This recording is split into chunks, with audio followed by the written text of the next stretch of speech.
A service of KIBMradio.com, the Internet's home for an all old-time radio.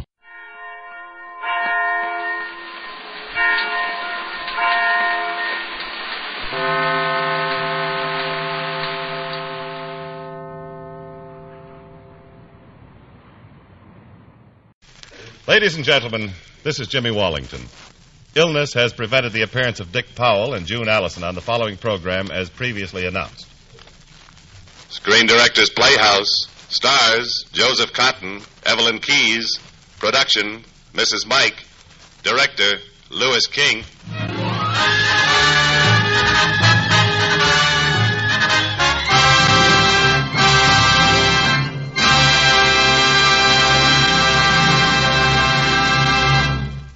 This is the Screen Directors Playhouse, the Thursday night feature on NBC's 5-show festival of comedy, music, mystery, and drama.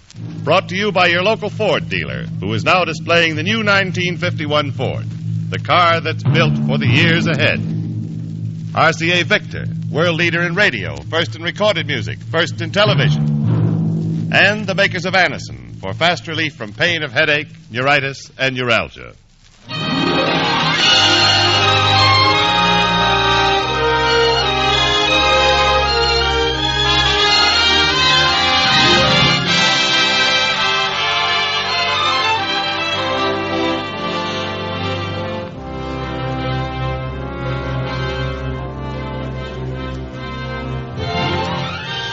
Tonight, the Screen Directors Playhouse is pleased to present not make-believe, but a true story that won the hearts of America first as a novel and then as a motion picture. But before we begin our adaptation of Mrs. Mike, here's a word from the Ford Motor Company. Ladies and gentlemen, less than a week ago, the fine new Ford for 1951 went on display. And already people are saying it's the finest Ford ever produced. They're 100% right, too. For this 1951 Ford is a quality car. A car that's designed and built to give you long-lasting satisfaction for the years ahead. Your neighborhood Ford dealer wants you to examine the new Ford's 43 look-ahead features. When you do, you'll learn that Ford's new automatic ride control makes the roughest roads easy on you, easy on the car itself. You'll find that the automatic mileage maker will save you important gasoline money during the long life of your new Ford. You'll see the beautiful new luxury lounge interiors, the smart new safety glow control panel, and the automatic posture control for increased driver comfort. Inspect the 1951 Ford tomorrow. You'll agree you can pay more, but you can't buy better.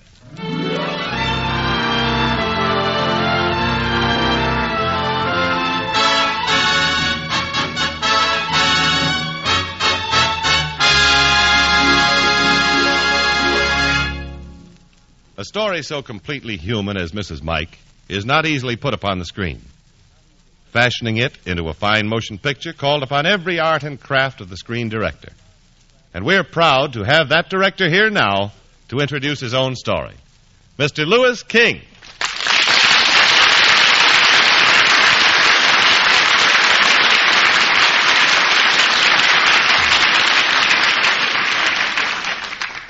Thank you.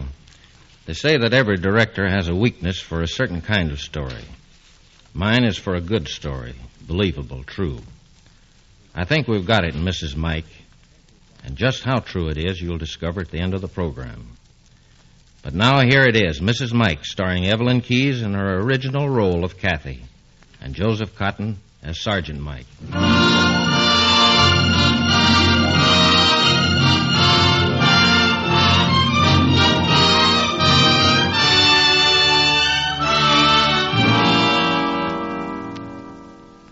Shortly after the turn of the century, the scarlet tunics of the Royal Northwest Mounted Police had become a symbol of justice and service in the hinterlands of Canada. Throughout the vast emptiness of the North, the Mountie became all things to all men. Policeman, soldier, judge, doctor, advisor, friend.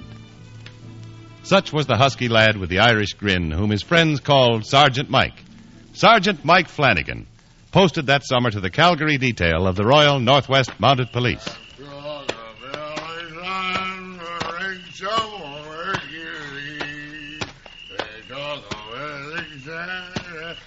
Oh, stop your drunken yammering. Open up. Open up or I'll dump him on the porch. Yeah, now, my fine canary. Yeah, have a chair. Is something wrong? A glorious victory. Where's John Kennedy? Uncle John is out. Out where? Well, he's looking for Danny Hawkins, the ranch cook. Well, this is Danny Hawkins, the ranch cook. Oh. Grand and glorious victory. He's still celebrating the end of the Boer War. Who are you? Catherine Mary O'Fallon. I just arrived this afternoon from Boston. Oh, your uncle told me about you. How do you like Canada, Catherine Mary O'Fallon? It's colorful, isn't it? Well, I'm afraid Dan is giving you the wrong impression. I'm Sergeant Mike Flanagan. Oh, you're a Mountie, aren't you? Well, I do my best. Here, I'll haul him to the kitchen pump. You'll have to prime it. Have you got any coffee to sober him up? Yes, on the stove. I'll get it. Here, Danny, here's what you need.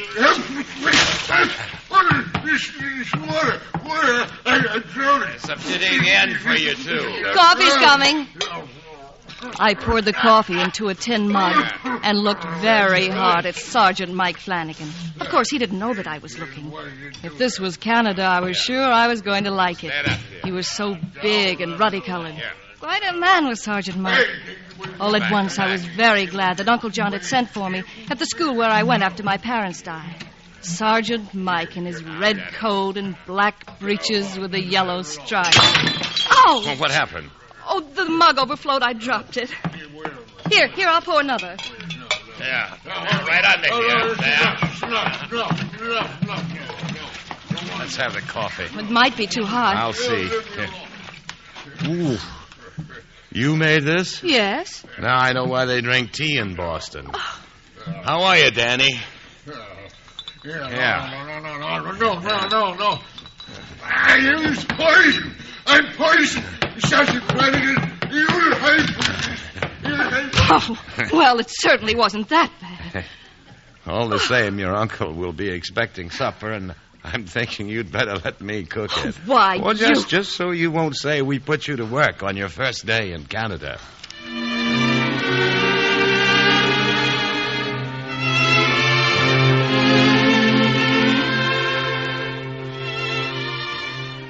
Catherine Mary O'Fallon was the name, and a lovely name.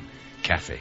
Now, I don't pride myself on being a ladies' man, but she took rattling little notice of me that night. Not that I wasn't filling my eyes with her. Being a newcomer to this sort of country and all that, she might get herself into trouble. So, purely in the line of duty, I rode up to John Kennedy's ranch come 9 o'clock the next morning. Well, good morning, Mike. Morning, John. Easy. And what brings the Mounties around at this early hour? Early? Oh, I hadn't noticed the time, just riding by, and I thought I'd stop in and say hello. Thank you. Hello. Just by way of passing the time of day, the last time I saw Kathy, she was having one of the hands saddle up a horse for her. Oh, can she ride? Don't know, but I figure we're going to find out pretty soon. Good morning. Whoa. Miss Fallon, if you're going to ride a man's saddle, you'll do well to wear a man's pants. I'm doing very nicely, thank you. Very nicely. Whoa. Kathy, he's running away! Come on, I'll catch her. Come on. Oh, I don't know which was more infuriating, that darned horse or that Sergeant Mike. All full of beauty. Never so much as an admiring glance out of him. Oh, I guess the horse was worse. But not much worse. Kathy, keep your feet in the stirrups. I can't! Well, let me get the bridle. Oh. All right. Now tell me, Mr. Fallon. Who? You want to kill yourself? No, Sergeant Flanagan. Then do you want me to teach you how to ride, Mr. Fallon? Oh, why, yes, Sergeant Mike.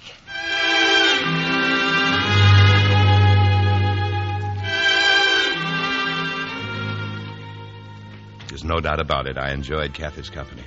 I guess a Mountie has no business seeing so much of one girl, but soon I'd be heading north, and for the time being, Kathy was fun to be with. She did learn to wear a man's pants and to ride, and she even learned how to make coffee. I sometimes think Sergeant Mike was trifling with me during those weeks. Oh, he taught me how to ride, but he kept talking about the winter and moving north. I guess maybe he was trifling, all right. But I wasn't. Oh, let's sit down by the stream. I'm tired. Now, watch your dressing. Mike. Yes, Kathy. Do you like being a Mountie? Mm-hmm. Well, I think it's horrid. You know, I just heard the other day that a Mountie has to be in for 5 years before he can get married. That's right, Kathy. The good rule it is. Well, what's so good about Well, it? after 5 years, Mountie knows what kind of life he's asking a woman to share. Oh, but that's so silly. Is it? Do you have any idea what the life is like? The loneliness, the cold, and the danger. Marrying into the force can be like sentencing yourself to solitary confinement. But you like it, Mike. What's that got to do with it? Well, if you like it, a woman can like it. Didn't you ever think of that? A woman doesn't know. Not even a Mountie knows until after 5 years, and that's why he can't get married. Mike. Yes, Kathy. How long have you been in the force? 6.5 years. Oh, well, isn't that nice? My, but the snow must be beautiful up north. Beautiful. It's probably just like Boston in the winter. Just like Boston, give or take a few dozen degrees below zero. Kathy, now get this through your head. It's bitter and fierce, and it's no place for a woman. You know something, Mike? I never catch cold in the wintertime. Have you ever been alone? I mean really alone with your nearest neighbor 2 weeks away by dog sled? But you'd be there. What have I got to do with this? We're just talking in generalities. Oh, yes, I forgot. Besides, a Mountie is off on patrol for weeks at a time. But he comes home. Kathy. Yes, Mike. Oh, Rain, let's get out of here. You'll be soaked. I'll race you to the house. Oh, he was weakening. I knew he was weakening. I could tell as we ran to Uncle John's house. The way he held his arm around me, strong and protecting. And the way he wouldn't even look at me because he was thinking so hard. Running through the rain toward the Kennedy place, I wouldn't let myself look at Kathy. Lovely, brave, foolish Kathy. I told myself 1,000 times I'd never take a woman into the North Country. Kathy was different. Perhaps she had the stuff, the toughness, the tenacity, and the humor that a person needed up there just to stay alive. I was troubled, but I had to face it. I was in love, too.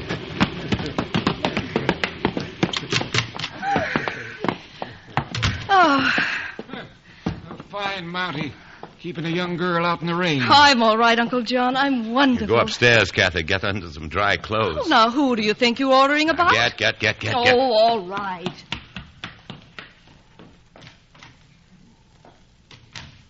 She'll need a hot foot bath, Mike.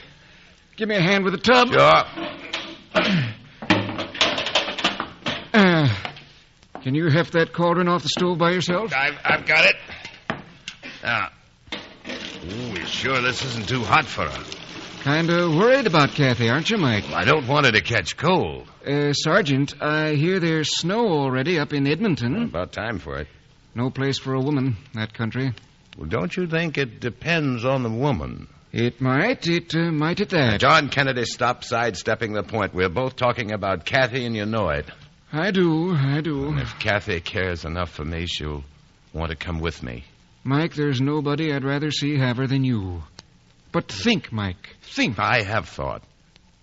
I love her. I love Kathy. Do you? Oh, Mike, What are you doing running around in your bare feet? Oh, never mind my bare feet. Along in that tub of hot water. Oh, put me down. Sure. Right here. Oh, it's hot. Good for you. Oh. Keep quiet, Kathy. John, I'm asking your permission to marry your niece. Mike. Get back in the tub. Well, Mike, as I said before... I'll see that she has the best of care. I love her, John. I want her to be my wife. Oh. Will you stay in the tub? Mike, I just can't give my permission offhand. Sergeant Flanagan, don't you think that someone else's permission comes first? Kathy, Well, who do you darling. propose to marry, me or Uncle John? Oh, God bless you, Kathy. Thank you. Catherine Mary O'Fallon, I'm asking you to be my wife. Will you marry me? Oh, Mike, you finally did it. Will you, Kathy? I'll think it over, Sergeant Flanagan. Maybe I will, and maybe I won't.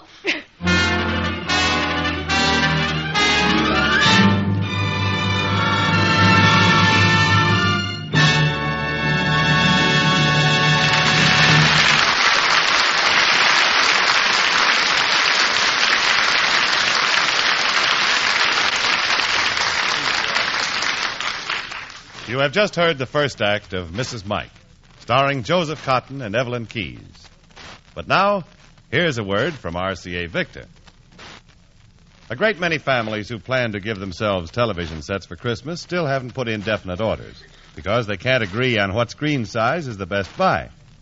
Of course, everybody has a conviction, from Grandma, who thinks it's coziest to sit real close to a 12.5-inch screen, to Junior, who favors a screen so big it would take 2 men and a boy to see all of it.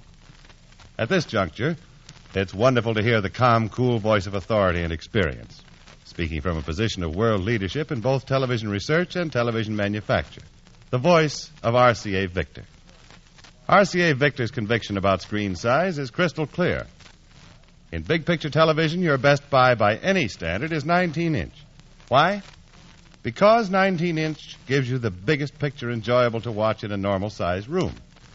You don't want bigger television unless you live in a palace or a theater. And, of course, you can't buy finer television than RCA Victor million-proof television, proven in over 1 million homes. Choose tomorrow among the 18 magnificent new models at your RCA Victor dealers. 12.5-inch, 16-inch, or 19-inch. Every RCA Victor set is every inch a king.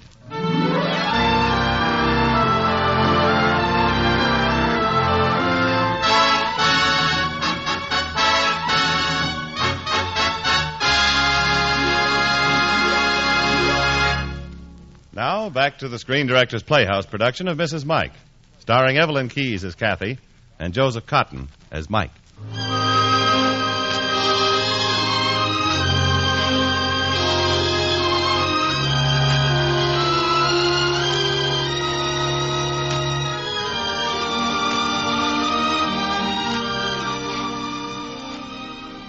Mike and I were married just after the snows came, and I became Mrs. Sergeant Michael Flanagan, a Mountie's wife.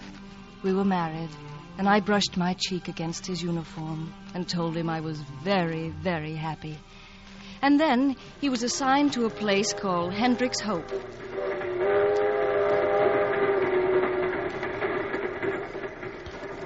Kathy and I were married, and on the first leg of our journey to Hendricks Hope, she had said yes to a distant land, to discomfort and loneliness, to a life far different than anything she had ever experienced.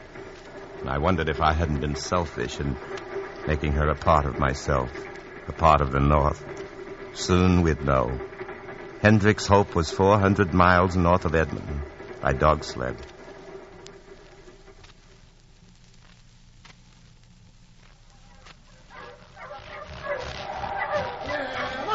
Kathy began her education on the trails. She rode in the dog sled, her bright, fascinated face wreathed in the fur hood of her parka. Oh, it was a fairyland, white, gleaming, unbelievably empty, and not nearly as cold as Mike said it would be. The season was still early, and we were pretty far south. Before long, the real cold would begin, the killing, biting, tearing cold. And from now on, we'd be alone, a man and a woman against the wilderness.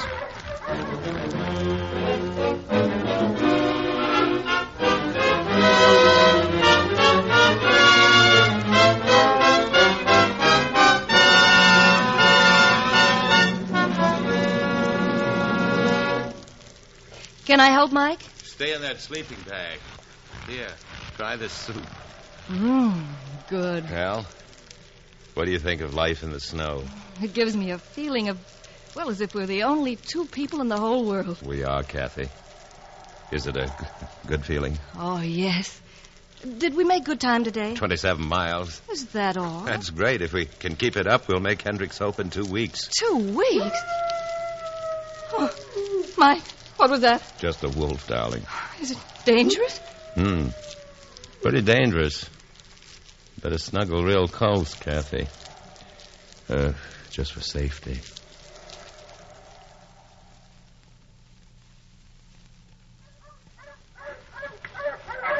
As we drove north, the cold became more intense. Kathy's first response to it was extreme drowsiness, the danger sign. Oh, Mike, I'm so sleepy. I could fall asleep right here in this sled. No, you don't, Kathy. You're going to get out and run. Oh, but Mike... No buts. We've got to keep your circulation going. Come on, Kathy. Out you go. And I ran beside Mike, running and stumbling and feeling the cold like a burn across my face. Time and space were all knit together, and each day was like seeing the day before in a mirror. cold and white. White and cold. Kathy took it without a complaint. She learned the routine of Arctic travel and accepted it with understanding and good spirit. Oh, Mike, I'm out of breath. Can't we rest? Whoa, whoa, whoa. Kathy, do you think you could do with a real bed and a roof over your head tonight? Oh, Mike, stop torturing me. I was waiting for us, Kathy. Just over that rise. Henry Howard's place.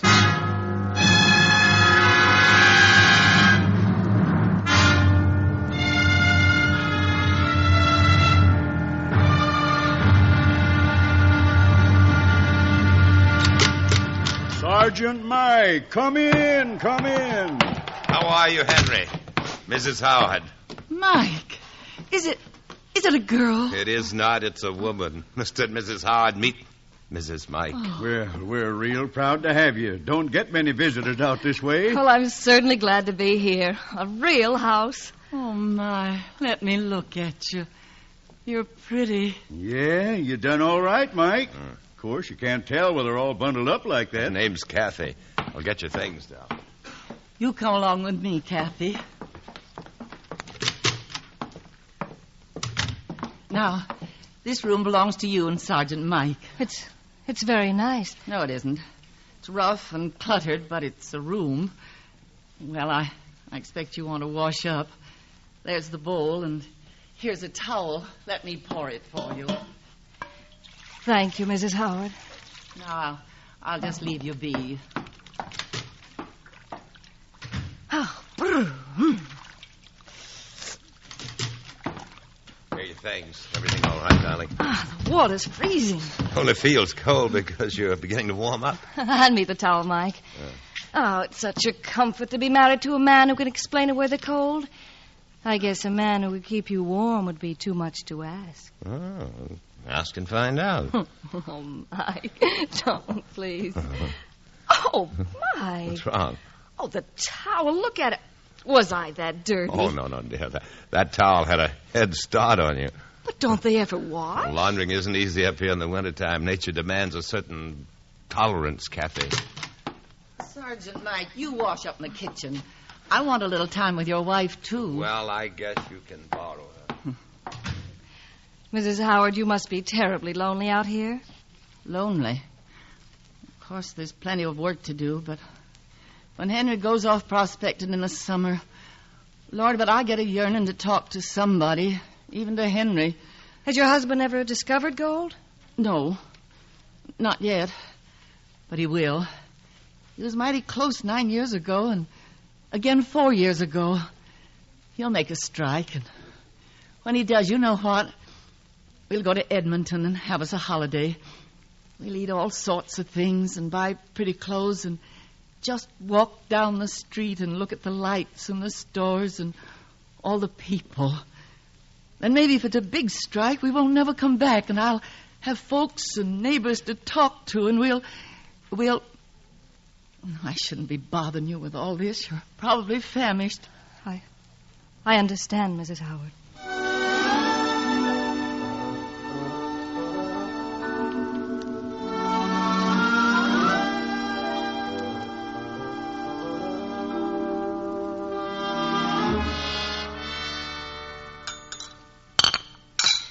There.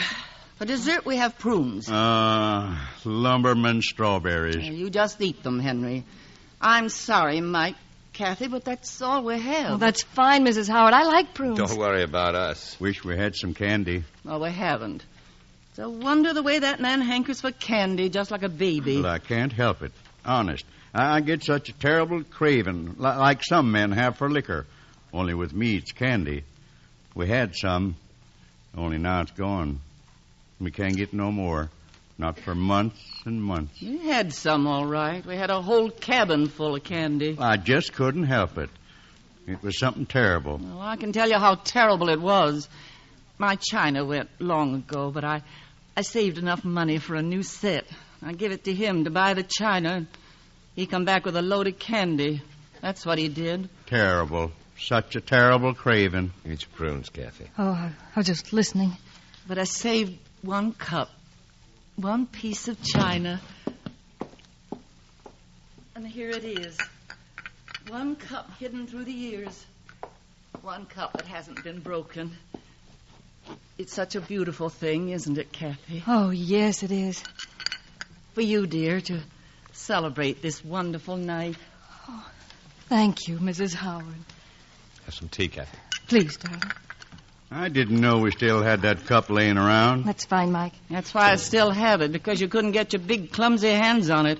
Would have been broken. Broken long ago. I dropped it. Doesn't matter, dear. It was only a cup. Just an old cup. Oh, I'm sorry. Kathy. Let me talk to her, Sergeant Mike.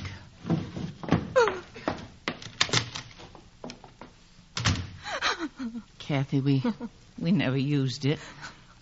We won't miss it. Oh, it meant so much to you. I'm terribly, terribly sorry. When Henry strikes gold, we'll have all the cups we want. Kathy. I'll leave her with you, Sergeant Mike. Oh, Mike. That poor woman. She knows he'll never strike gold. That cup. That was the only thing, her most precious thing. Oh, we'll bring her another cup, a whole set of Oh, them. Mike, is this what's ahead for us? No, this Kathy, no. awful loneliness and dirt and squalor. Mike, will it be so hopeless? Darling, a mountain's life isn't like this. We'll have a lot of homes all over Canada, and they'll be fine and cheerful and full of our love for each other. Oh, Mike. I promise you, Kathy, the only thing the North Country will do to us is bring us closer together. Kathy. I know, it's only a wolf. Oh, Mike, hold me tight. See, Kathy, the North is bringing us closer together already.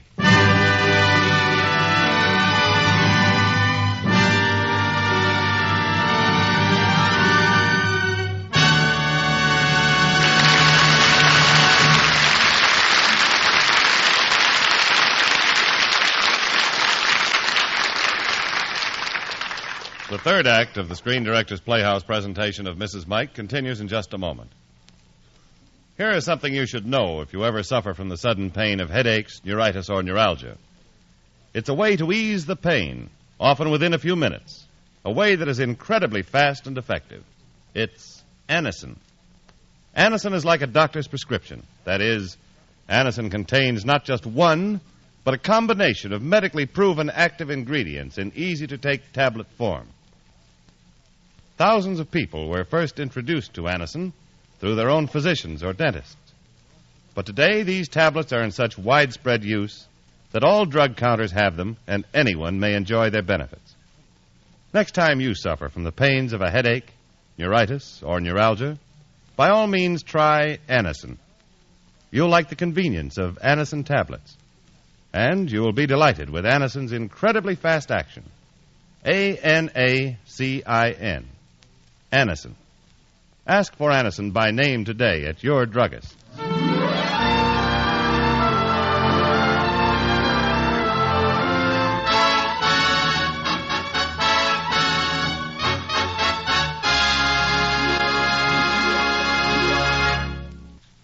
You are listening to the Screen Directors Playhouse, one of 5 great radio shows that are brought to you by your local Ford dealer, who is now displaying the new 1951 Ford, the car that's built for the years ahead.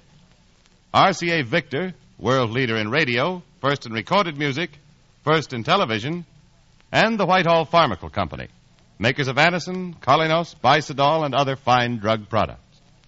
The Screen Directors Playhouse production of Mrs. Mike will continue after a brief pause for station identification.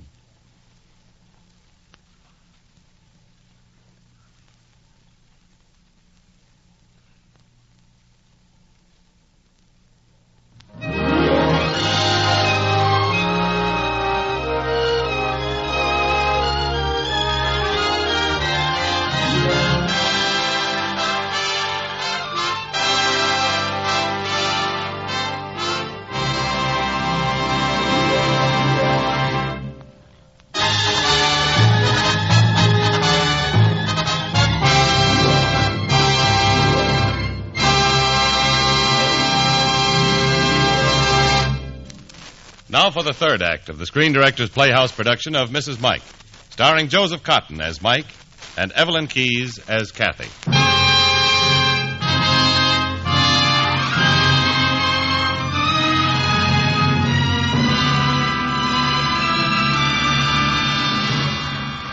Kathy and I spent only one night at the Howard's cabin. Then we took to the trail again, sliding north to Hendricks Hope. My wife quickly threw off the depression of that terrible evening, and her eyes were glowing with trust and confidence for our future. Mike's tenderness soothed my doubts and fears, and I looked forward to the beginning of our lives together at Hendricks Hope. And at night we huddled together, two people alone in a wilderness without end. And during the day I alternated between riding in the sled and running alongside to beat off the cold. Kathy, there it is at the foot of that mountain. Hendricks Hope. It's not very large, is it? Oh, just a trading post, darling, but it's home. It's home.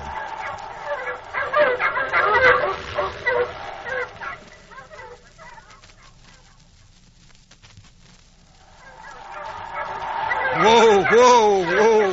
Sergeant Flanagan. Here we are, Henderson, right on schedule. Who's the we? Not Mrs. Mike. There she is. Kathy, this is Mr. Henderson, the trader. How do you do? Mike, look at all those Indians. Now, don't stare, Kathy. It's a welcoming committee.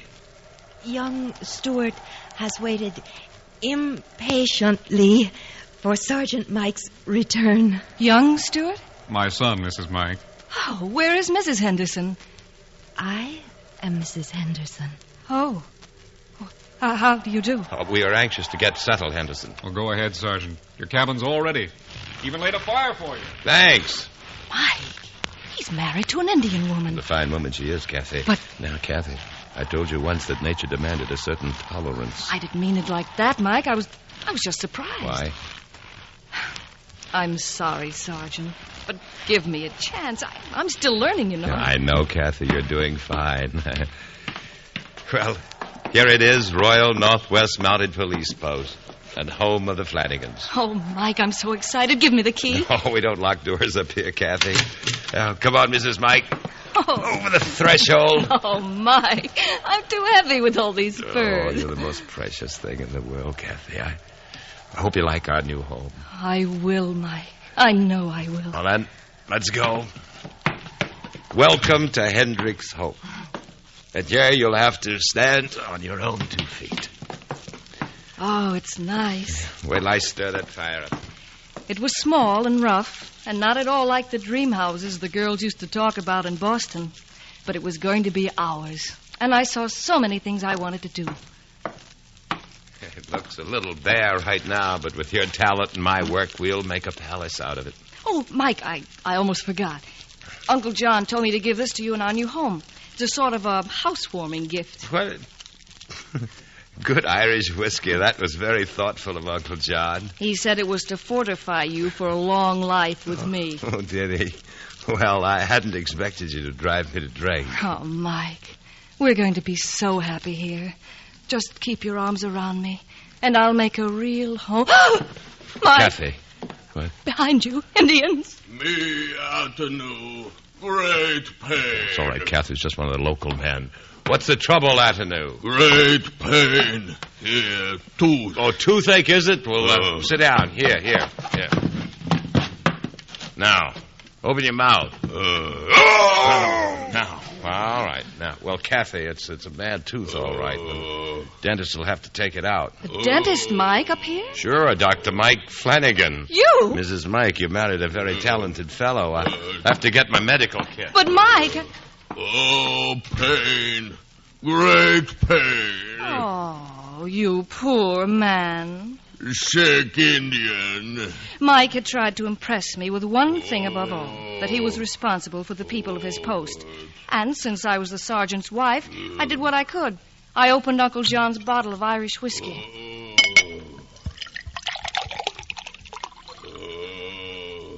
Here, Mr. Adenau, maybe this will help ease the pain.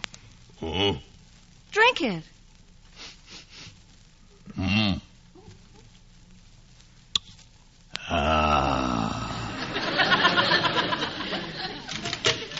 All right, Kathy. You'll have to help me. Oh, but Mike, I don't know what to do. Just read me the instructions out of the book and, get me that bottle of whiskey to sterilize my forceps. Wonder what Atnew's so happy about. Here's your whiskey, Mike. Thanks. Now, you'll have... Kathy. Oh, no, it wasn't me, Mike. He drank it. Atenew. Well, he was in such pain, I thought it would help. You thought, Kathy, don't you realize you've broken the law I'm supposed to enforce? You could get 6 months in prison for giving liquor to an Indian. Oh, but, Mike, I only thought I'll attend to you later. Now, let's get this tooth out. Here's the book. Here. You start reading here while I work. Yes, Doctor. Now, Atenew, keep your mouth open. Shall I start? Yeah, go ahead. The operator's left arm is hooked around the patient's head so that the left hand can be used to assist the forceps. Right, I've got that. With the right hand, carefully insert the forceps into the mouth. Oh, shut up. Well, Mike, you told me No, not you, him. Now, keep reading. It is important at this point to test the patient's pulse. Well, how can I test his pulse when I've got both hands in his mouth? Mike, you'd better do what the book says. I can't. It's impossible. But the book... Oh. What's the matter? I skipped a page. That was for diagnosing the measles. For Pete's sake. Now, secure the tooth in the beak of the forceps and pull with a twisting motion. Well, here goes. There you are, Atenew, clean as a whistle. Oh, Mike, we did it. He squaw good to Atenew. Pretty squaw, take tooth. Take tooth, love charm. Keep love always. Take it, Kathy, take it. Oh, thank you very much. Oh, Mike, I think I'm going Well, Kathy, don't faint, don't. Pretty squaw, but plenty weak.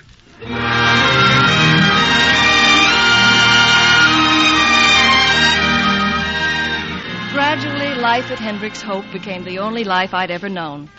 For weeks at a time, Mike would be off on patrol, visiting Indian villages, hunting for lost travelers, tracking down minor infringements of the law. And during these lonely times, Mrs. Henderson became my closest friend. And she told me that soon she was going to have another baby. Such a strange question, Kathy. Oh, why is it so strange? When do you expect your baby? When baby is ready, he will come. But don't you have any fear of having a baby? Fear? Of a little baby? Well, I mean without having a doctor or nurse. But I'm not sick. No need doctor. You're so much braver and so much wiser than so many people I know. Here, dogs. Your man, Kathy. It's Mike. Oh, he's back. Mike. Oh, Mike. Oh, Mike, darling. Kathy, now stop fussing over me. Did you miss me? No, not a bit. Fine attitude. Oh, darling, it was the longest 2 weeks in my life. Did you work hard? Well, there's a whole Indian village that needs vaccination. Atenew's upriver to tell them I'll be back, and I found that missing trapper. Mike, can a trapper get lost? A man who knows this country? Well, in the dog country, Kathy, anybody can get lost, including the dogs. Oh, but it could happen to you, too. Oh, no, Kathy, not to me. Don't frown like that. How would it look for a mountie to get lost? Sergeant Mike. Looks like we've got company. Who's that Indian with that, Chief of the tribe I'm going to vaccinate. Oh, hello, Chief. You mad about something? What's the trouble, Atenew? He say tribe no want vaccination. Oh, medicine is good, Chief. There is sickness in Beaver tribe in South. No like white man's medicine. Bring evil spirit. Oh, white man's needle keep away sickness. Chief afraid. No want. Atenew, tell the chief for me he doesn't have the courage of a squaw. Squaw talk brave. Squaw braver than Chief. Look, I have needle here. Kathy, when were you vaccinated last? Oh, years ago. Now, we'll get ready for some more white man's medicine. Chief, watch brave squaw. Now, if the needle slips, Kathy, this is no time to scream. There. See? All right, Chief, you're next. No, Atenew first. Well, pull up your sleeve, Atenew. Oh. It won't hurt at all. There you are.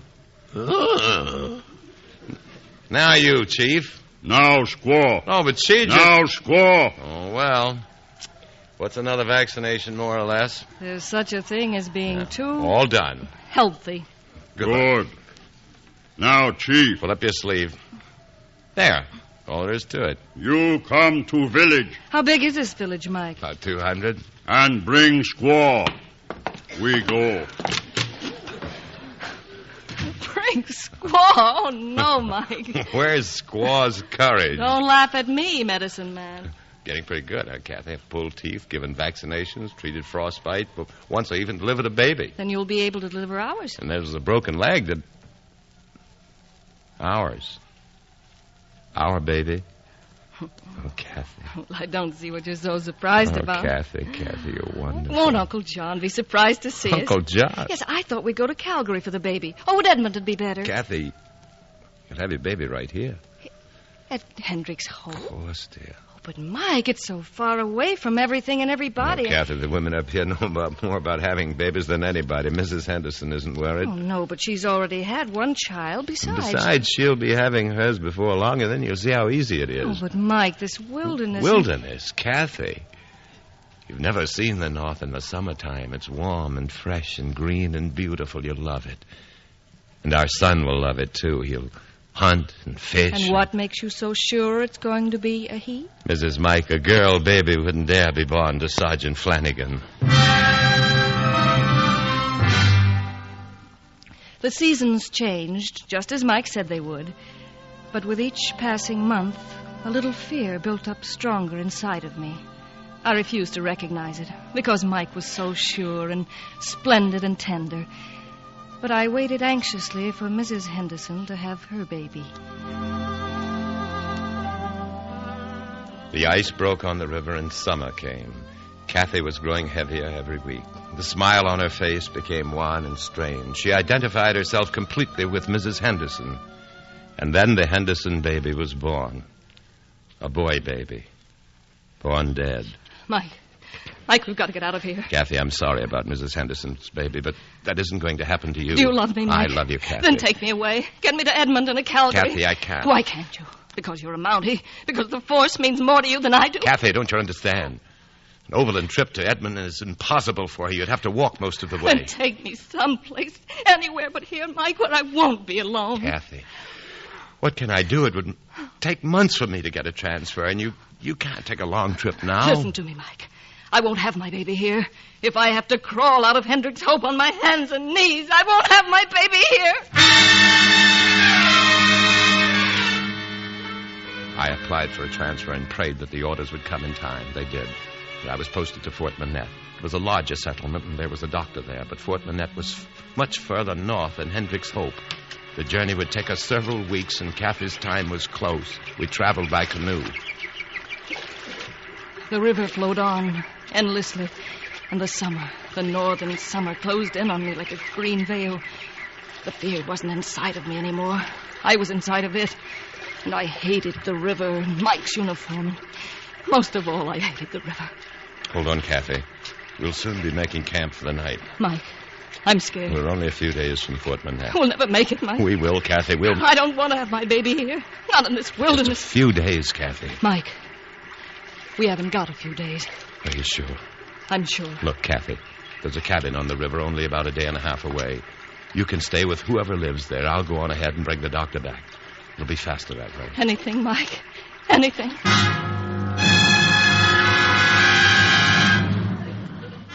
We'd reached the cabin. A woman lived there alone. A gaunt, lonely woman named Mrs. Bryan. Mike said he'd be back the next day with the doctor. And he left me. And Mrs. Bryan put me to bed. What are you so tied up about? What are you scared of? My baby, Mrs. Bryan. Well, even if your husband doesn't get back in time, yours wouldn't be the first baby I've delivered.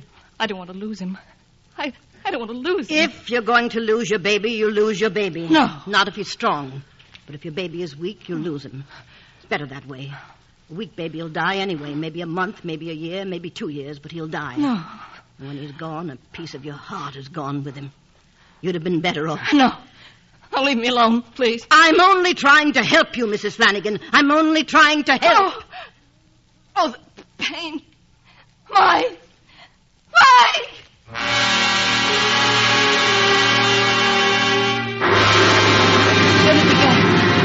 birth struggle. My struggle against Mrs. Bryan. The cabin, the North. And yet, even against Mike. In my delirium, even against Mike believing me.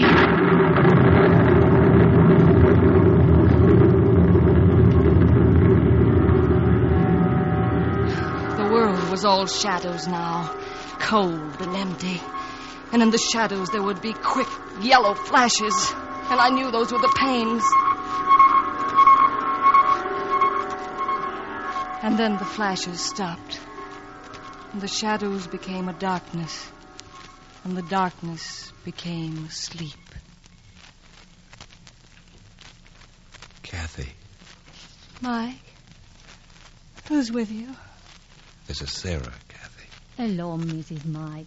The baby. The baby is extra special, perfect. Listen. Listen, Kathy.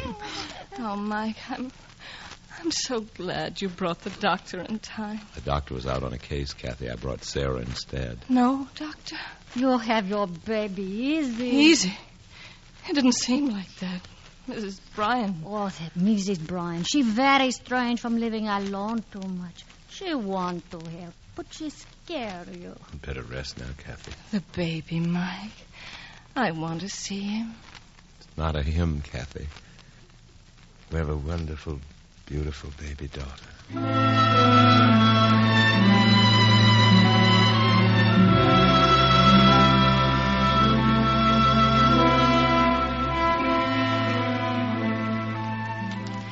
We named her Mary O'Roon. Mary O'Roon Flanagan. And she looked just like Mike. She was a strong baby, and her little body was all the strength and sweetness of the North Country. And then, when I was strong enough, we went on to Fort Minette. But only 2 of us started the canoe trip to Fort Minette. 3 of us finished. The baby was the image of Kathy. And Kathy, she was like a flame glowing and warm and breathless. The fear was all forgotten, and now I think for the very first time she embraced the North and said, "This is part of me, and I'm part of it."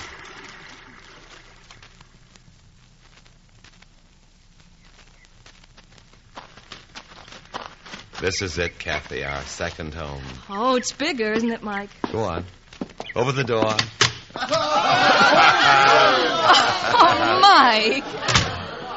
Oh, Sarah, you brought your friends. No, Mrs. Mike, they are your friends. This is Dr. McIntosh. I hear you did a very good job of having your baby without me, Mrs. Mike.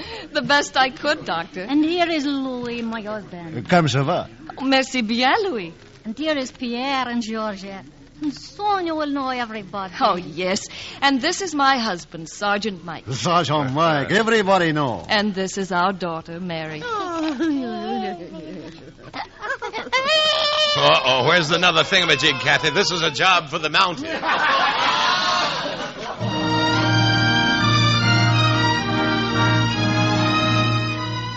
It was wonderful to have so many friends again. We were isolated, but we weren't alone. Our daughter grew and grew, and Mike was busy, and, well, me, I'll be darned if I wasn't getting prettier. Mrs. Mike, here is milk for the baby. Oh, thank you, Sarah. Just look at her. She's about due to wake up and be very hungry. Oh, she is beautiful. You have more babies, Kathy, but you always keep first family. First family? Women up here, we speak of first family, second family, third family. When you lose a family, you start again. Oh. You cannot stop, give up. If you let North win, it take everything. If you fight it, maybe it takes something.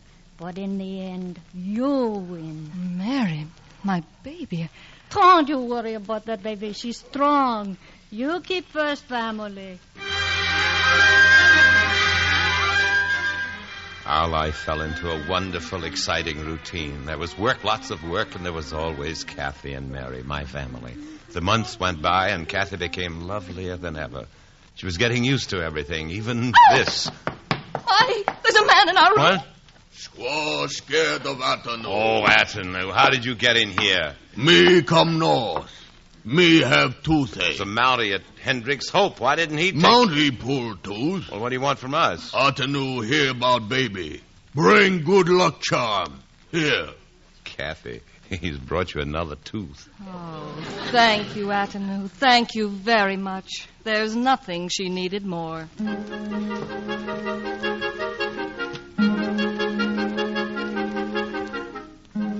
Time rolled itself into a tight, comfortable little ball.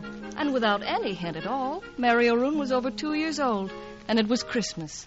And the settlement at Fort Minette was celebrating its 25th anniversary. There was a party, and Mike was making a speech. Ladies and gentlemen. Gentlemen? Well, all right, I won't be so formal. Friends, it's just about 2.5 years since my family and I came... What is Sergeant, it? What is it? Sergeant Doctor. Sarah, she faint. She's sick.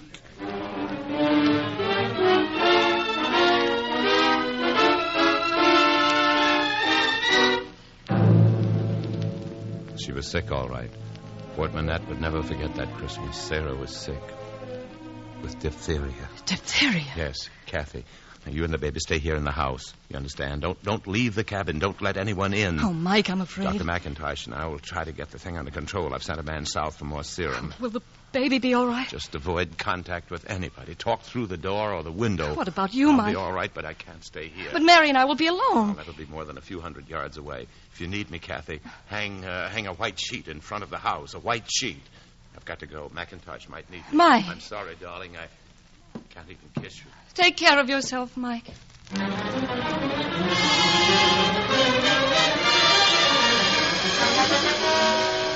turned into a nightmare, a raging, vicious nightmare. The disease spread like fire, and the sick were brought to the schoolhouse, and the dead were buried far outside the settlement. Sarah died, and others, and others. Mike, I wish the doctor could do more. You're doing your best, Doc. A full-scale epidemic on our hands and not enough serum to fill the belly of a mosquito. My man will be back with serum soon now. It won't be long. It can't be long. It was as if we were trapped, held tight inside the settlement and attacked and attacked and attacked. And then, finally, the serum did come, the box of little bottles to drive the disease out of Fort Minette. I ran toward our cabin to tell Kathy, to tell her that soon it'll all be over. I stopped at the foot of the steps. I felt my stomach twist inside of me. A white sheet, the sign of sickness, was hanging in front of the door.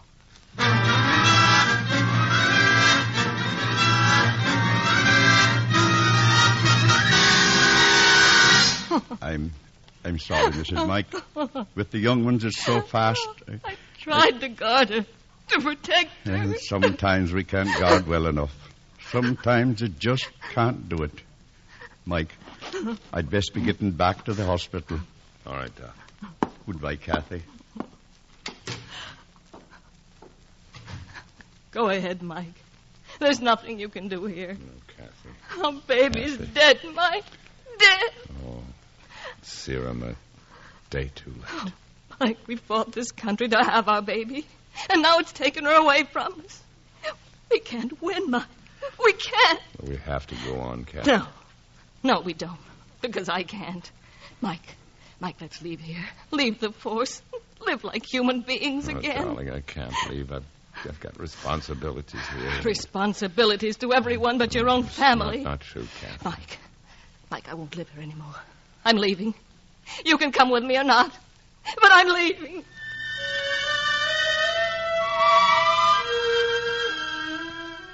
I thought that perhaps in her grief, Kathy didn't mean the things she said, but she did.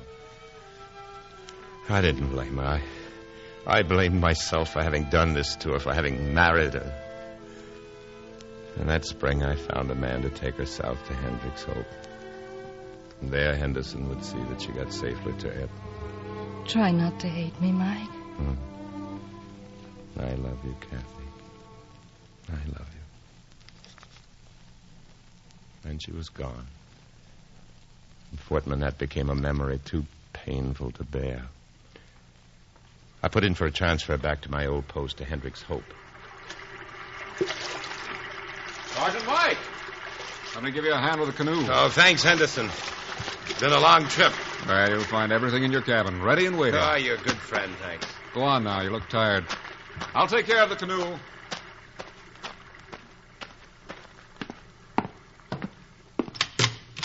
Mike. Oh, Kathy. Oh, how... Kathy. Oh, darling. Oh, Mike. Oh, Mike, I couldn't leave. When Mrs. Henderson lost her baby, it made us leave here. But when I saw her new baby, so laughing and healthy, I couldn't let the North win. Kathy. If we fight it, we may lose once in a while. But in the end, Mike, in the end, we'll win.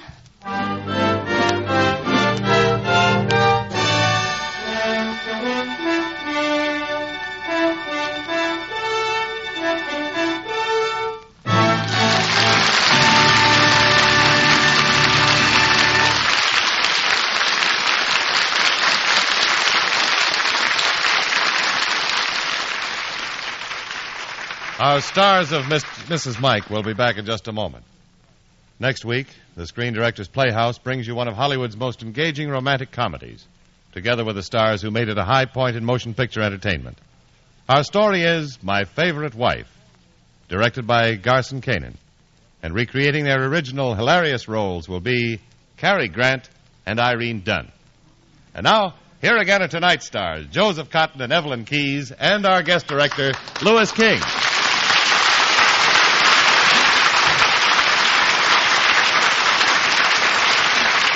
Now, Lou, you promised the audience we'd show them just how true our story is. I did, Joe, but the honor belongs to Evelyn. Why, thank you. Ladies and gentlemen, we'd like you to meet the woman whose name I borrowed in the play tonight, Mrs. Catherine Mary Flanagan, Mrs. Mike.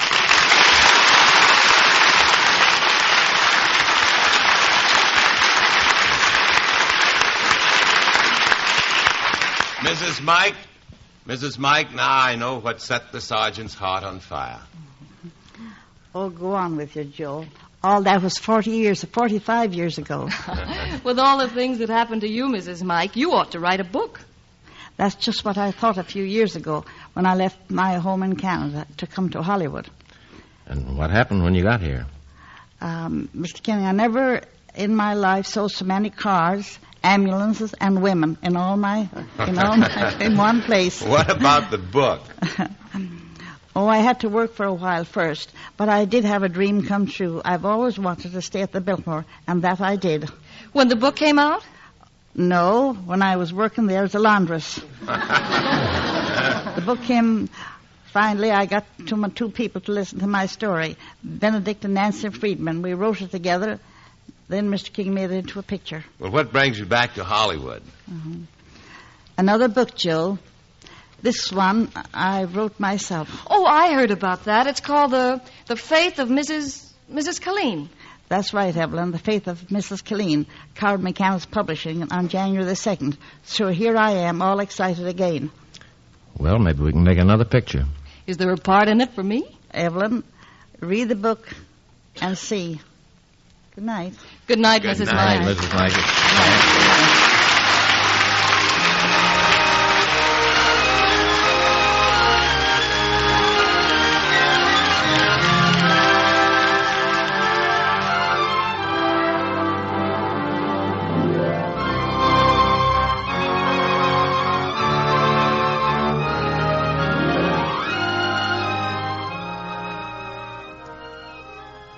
Joseph Cotton can currently be seen in the 20th Century Fox production Two Flags West. Evelyn Keyes will soon be seen in the Horizon production The Prowler. Included in tonight's cast were Byron Kane, Ralph Moody, Janet Scott, Hal Gerard, Joe Granby, Michael Ann Barrett, Frank Nelson, Martha Wentworth, and Leon Ledoux. Mrs. Mike was adapted for radio by Richard Allen Simmons. The Screen Directors Playhouse is produced by Howard Wiley and is directed by Bill Karn. This is Jimmy Wallington speaking, and inviting you to listen again next Thursday when we present Irene Dunn and Cary Grant in My Favorite Wife.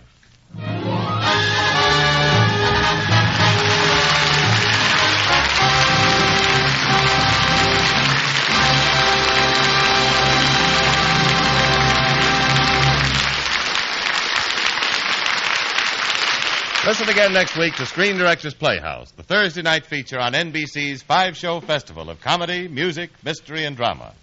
Listen tomorrow evening to the one and only Duffy's Tavern, the Friday night feature of the 5-show festival. Meet your friends at Duffy's Tavern tomorrow night on NBC.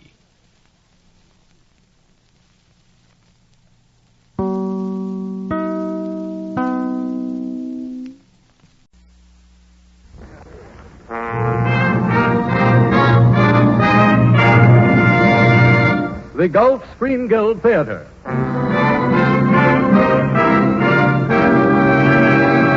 The director of the Gulf Theater and your host, Roger Pryor.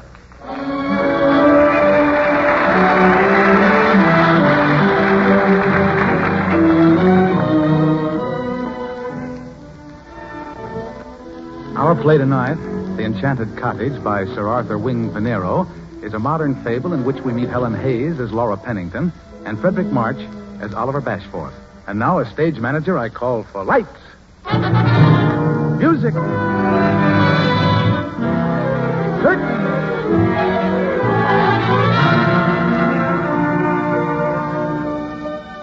The curtain rises on the living room of a country cottage in England. It's mid-morning, and Mrs. Minette, the housekeeper, is opening the door for some early visitors. Good morning, Miss Pennington. Good morning, Mrs. Minette. I brought Major Hillgrove to call on Mr. Bashford. Mr. Bashford's not down yet. Come in. Oh, may I, sir? Huh? Mrs. Minette will take your hat, Major Hillgrove. Oh, of course. Forgive me, Mrs. Minette, for appearing stupid, but the blind are sometimes socially awkward. Blind. The sofa. I didn't know. Over here, Major Hillgrove. Thank you. How is Mr. Bashford? Not one of his good days, Miss Pennington. You must be prepared for that. Excuse me, I'll get Mr. Bashford. There you are, Major. Yeah. So, that was Mrs. Minette? Yes. I say, does she look like a witch? Well, now you speak of it. Oh, but not like a wicked witch. Well, the townspeople say that a grandmother was seized by a mob in 1865 and burned for witchcraft. Oh, well, there's the story, yes, but surely you don't believe in witching. Well, we blind amuse ourselves with all sorts of odd fancies. And then, who knows? I think Mr. Bashford's coming. I don't know him very well, so perhaps I'd better wait in the garden. Oh. You can call me when you've finished, and I'll take you home. No, I won't be staying long. Wait here, please. Well, Hello. good morning, Mr. Bashford. This is Major Hillgrove. How do you do? You must forgive me for breaking in on you like this. Your housekeeper said you were a bit under the weather. It's this pain in my head. It'll split on me one of these days. Oh, I'm so sorry. Have you any phenacetin? Nothing does it any good. Oh, do let me get you some. I can go to the druggist and be back in 10 minutes. I'll hurry. You don't have to. Kind little person. My man's in bed with influenza. She gave me an arm across the path. I wonder why the plain women of the world are the kindest, Bashford. How did you know she's plain? You can't see her. I sensed it. By the way, since we're neighbors, I thought you and I might get together for a talk occasionally. I took this cottage for the sole purpose of being lonely. Sick man? Well, don't I sound like one? Where were you wounded? They are gone. August 18. Where did they get you? My leg, can't you see? Oh, that's right, you can't. Messed up my face with shrapnel, too. But it's my head that pounds and pounds and You pounds. made work right in time. Oh, for heaven's sake, stop that rot. What about you? Attack at Beamy, 13th of April. They gave me a permanent eclipse. Good Lord. What time is that? 11. I had an appointment. I'll miss the chap entirely. Suppose I lend you Mrs. Minette. She'll take you home. Mrs. Minette? I would appreciate it. Yes, Mr. Bashford. Will you help Major Hillgrove across the park? Of course, sir. Thank you, Mrs. Minette. I hope you'll forgive my bad manners, Major. Will you come see me again? How about tomorrow? I'll look for you, Major. Good morning. Now, if you'll just warn me of the steps, Mrs. Minette, I think we'll get along famously. Yes. Yes. Oh, Mother. Yes, hello, Mother. Oh, no, please.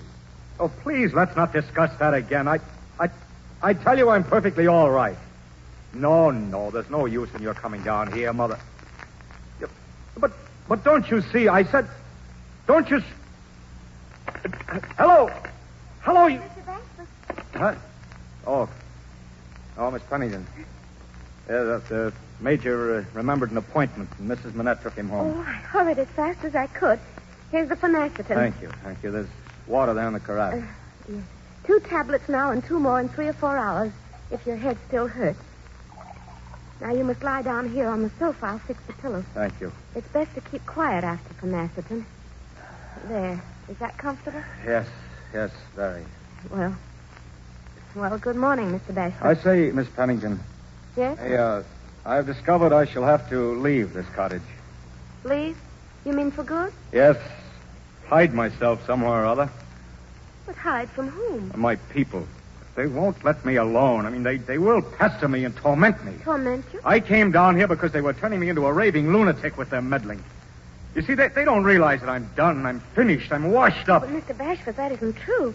When you've rested and your head's They better... don't realize that I have to avoid people who knew me as I was, healthy, strong, and active. They don't know how I loathe the shriveled face and shrunken carcass. Mr. Bashford, you can't... You mustn't say those things. I'm sorry. I shouldn't be pouring all this out on you. Oh, it isn't that. I'm terribly upset. You see, I was just talking to my mother on the telephone before you came in. You know what their latest plan is? They're sending my sister Ethel down here to take care of me. Won't you like that? Ethel. We've always fought as long as I can remember. She irritates me. She rubs me raw. I can't stand anymore. But if she's your sister, Mr. Bashford, I should think... She's a tyrant. A meddlesome tyrant. You must relax. Just lie back and close your eyes. There, Mr. Bashford. I hope you won't be angry with me for offering you advice. Oh, why should I? Everyone gives me advice. You know, it isn't good for you to live alone. Whether you remain here in this cottage or go somewhere else. Oh, Mrs. Manette looks after me. You can't count on Mrs. Manette or any housekeeper. Why don't you fall in with this plan of your people's? Give it a trial. Pain in my head's more than I can stand. Dreadful that you should have no companion. Nobody to read to you or play cards with you on a wet day. Fill your pipe for you. Chat over the news in the papers in the long evenings. No, I don't mind it. Better than having my family around. But you're not well. You need someone. Why, often and often, during the rough weather we've been having lately, when the wind has been roaring in my chimney and my fire hissing at the rain, I've pictured you sitting here alone, and I... Oh, they'll be waiting lunch. I really must go. No, wait. No, don't go yet. Oh, but I must. You see, it's... No. You're kind. You're very kind. You wouldn't get on a man's nerves. Strip the very skin off of him. Goodbye, Mr. Bashford. Now, look here. I am desperately lonely at times. And you must be, too. We're both in the same boat. Two misfits, you mean? Oh, something like that. Miss Pennington, I know this may seem a rather startling idea, but why not give up your lodgings and move into my cottage? Oh, you don't... Oh, you're laughing at me. This is your idea of a joke. Oh, no, I'm dead serious. Oh, we'd be married first, of course. That would keep my silly mother and sister away. And my stepfather, too. Oh, it's fantastic. You don't know what you're saying. What I do? Oh, if you want to marry and keep your people away, well, there must be dozens of smart, pretty girls in London in your own Pretty girls? Those are the kind I can't face. Do I look like an eligible husband for a pretty girl? Oh, I see. You see what? You asked me to marry you, Mr. Bashford. Not only to protect yourself from your family, but because I possess the special qualification of being ugly. Miss Pennington, I didn't mean to... Doesn't matter. I think I'd better go. Oh, Miss Pennington, don't go, please. Please. Oh, how could you? How could you? Oh, please. I wouldn't have hurt you for the world. What I meant to say was that no woman would marry me except in pity. And the girls in my set, as you call them, are not the sort who devote themselves to an unsightly, neurotic wreck such as I've become. Oh, I am sorry I've hurt you. Oh, it was stupid of me to be upset. Of course, I know I'm plain, but it's a shock to be told about it so bluntly. I'd give anything to call it all back. May I make one suggestion, Mr. Bashford? Ever again you approach an unattractive woman in this way, remember that even unattractive women have their dreams. Dreams? Of forgetfulness, of oblivion. Dreams in which they're just as lovely and desirable as the loveliest and the most desirable of their sex. Remember that. And if you can spare them too complete an awakening, it's an act of charity. Miss Pennington, your name's Laura, isn't it? Laura. Yes, Miss Manette? The mail, sir? Leave it there on the table. Yes, sir. I suppose Miss Pennington is staying to lunch? Oh, no, I'm just going, Mrs. Manette. No, you must stay. Now, really, you must. Oh, no, I can't. No, please. Well, all right, if you want me to. Yes, Miss Pennington will stay, Mrs. Manette. Yes, sir. I thought she would. I say, did you see her face when she came in? I wonder if she was listening outside the door. Why should she? I don't know, but you know the story. They say she's a witch. Do you think she's planning to cast some kind of spell? Oh, no, that's poppycock, of course. Listen. What is it? Mrs. Manette. Good Lord. Mrs. Manette's laughing.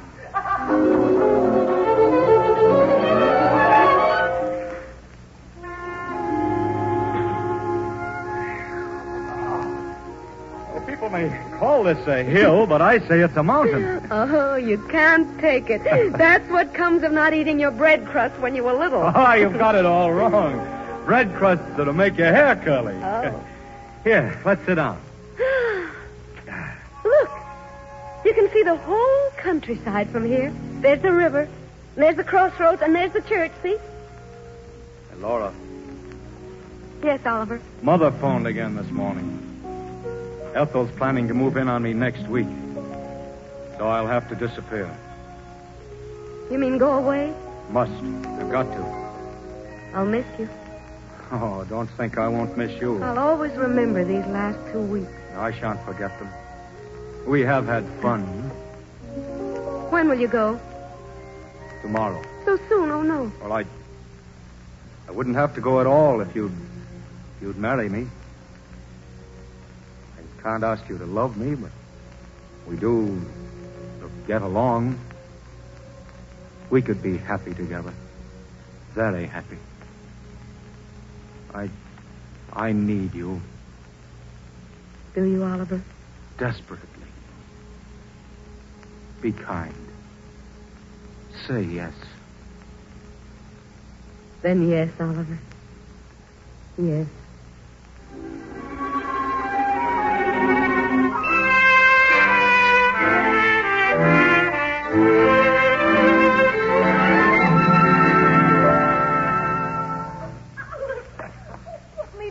No. Something dreadful would happen if a bride wasn't carried over the threshold. There you are. I beg your pardon? Oh, Mrs. Manette. I didn't mean to frighten you. I'm so happy for you both. Thank you, Mrs. Manette. And now, if you'll rustle us up some supper. Oh, yes, sir. Yes, right away. Make it something special, please. I say, it's getting dark, isn't it? Better light the lamp, hmm? Oliver, did you notice how she looked at us? Mrs. Manette? Oh, don't bother about her. Yeah, that's better, isn't it? A lamp can... What's the matter? Nothing's happening. I don't know what. Can't you feel it? Yes. Yes, I can. It's in the air. It's all about us. Oliver, I'm frightened. Hold me. Tight, Oliver. Nothing can hurt you now, darling. Oliver. What is it? When you carried me just now, you didn't limp. You're standing so straight. And they've gone. Your scars. Look there in the mirror. Walk, Oliver. Walk, let me show you. Wait, Laura, don't move. Stand just as you are. I can't believe it. With the light falling on your hair like that. Striking sparks in your eyes. I hadn't realized. But you weren't like this. You've become... Yes, that's it. You've changed. What is it, dearest?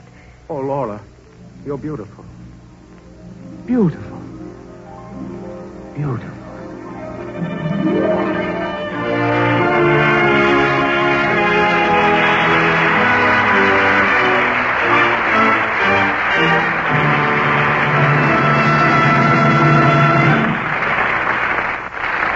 Now, in this brief moment before the curtain in the Gulf Theater rises on Act 2 of the Enchanted Cottage, we'd like to send all our neighbors here in America our best wishes for the Thanksgiving season. Each one of us must make up for himself his own list of things to be thankful for, but high on every list will be the fact that all Americans can call each other neighbor. That use of the word neighbor tells us an important fact about our country.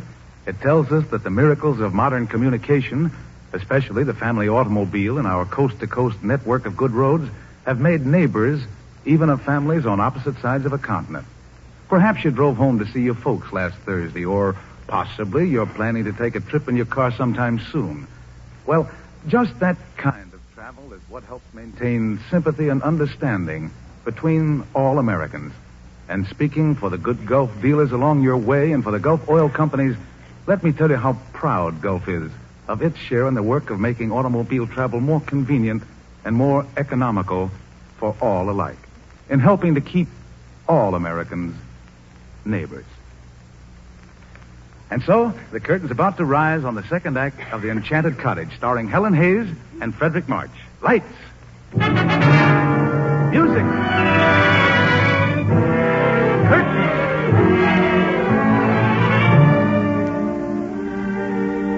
It's the next evening at the cottage. Oliver and Laura, frightened and incredulous at the spell that's been cast over them, send for their blind friend, Major Hillgrove.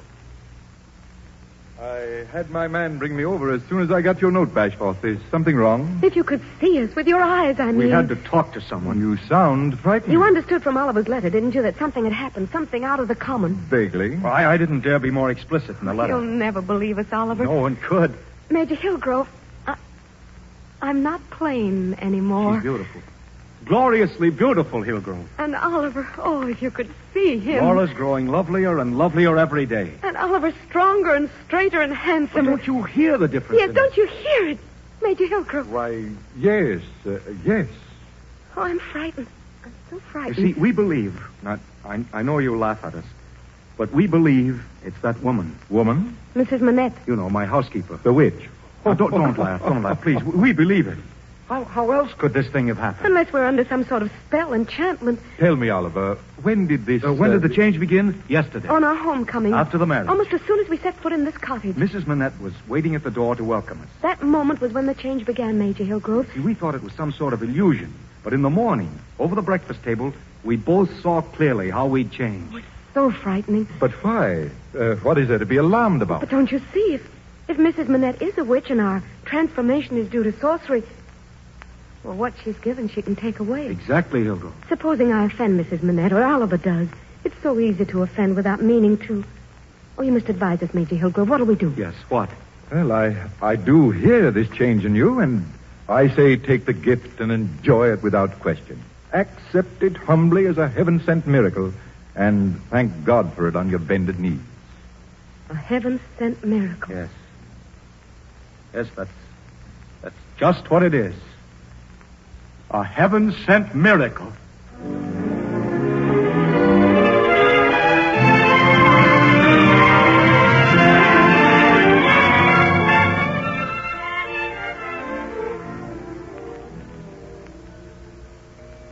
Bedtime, Laura? Tomorrow. How I dread it. Oh, you'll knock Mother and Stepfather right off their feet. You haven't told them about it. I mean about the change. Not a word. No, I want them to see. And they shan't see until Major Hillgrove breaks the ice a bit. I hope your mother and stepfather will like me. Like you? Oh, darling. You'll be irresistible. Put out that light while I lock up the door, will you? Oliver. Hmm? I want to be married all over again. Good heavens, what for? I want to have a grand wedding with a bevy of bridesmaids and a page to carry my train. I want to be married by a bishop, a grave, portly bishop with lawn sleeves and all the rest of it. And I want to wear a dress of ivory satin and a Honiton lace veil and a magnificent pearl necklace, a present from the bridegroom. Oh, you're really doing it in style. Oh. We'll take it up with Mother and Stepfather tomorrow. Oh, yes, tomorrow. Well, you ready to go up? Yes, darling, ready.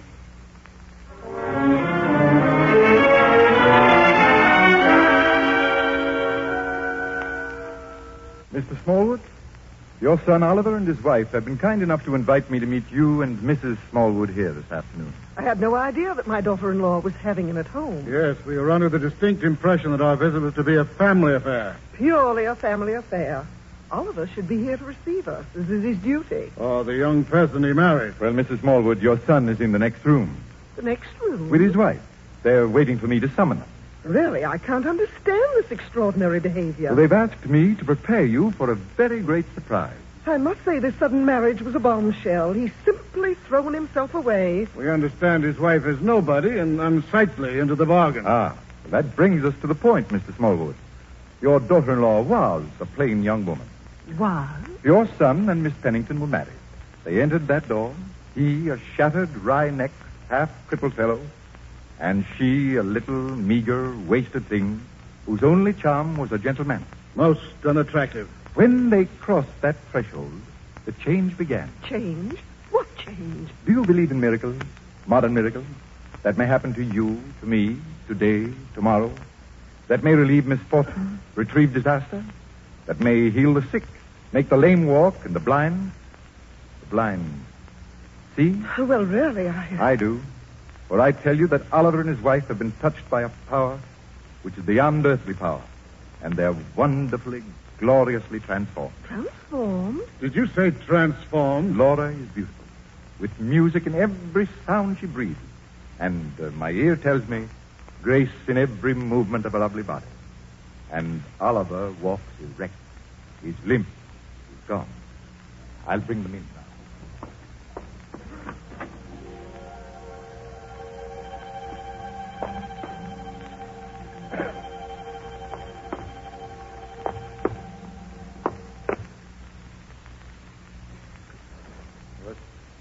This is my wife, Mother. I hope you and she will be great friends.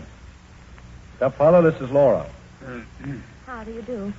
How do you do? It's so kind of you both to come to see me. Mother? I suppose Major Hillgrove's explained the way it all happened. Happened? Yes, the change in us. You ever know anything so marvelous?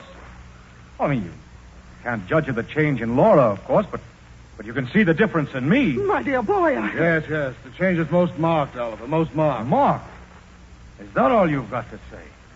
Well, look at us. Poor Oliver. Don't you We're very see sorry, Ollie. We had to go away so quickly. We warned you this is only a flying visit. Mother! Oh, Major Hillgrove, how could you? Never mind, Agnes. Goodbye, Oliver. Every happiness, my dear. Come, Agnes. I'll write you soon, Oliver.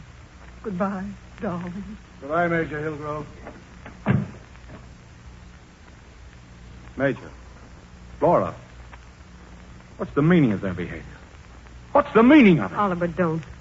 You are beautiful. You are. And you, Oliver. Laura, come here. Yes, Major. I want to touch your face. Yes. Yes, I see. Major Hillgrove. Am I beautiful? Am I?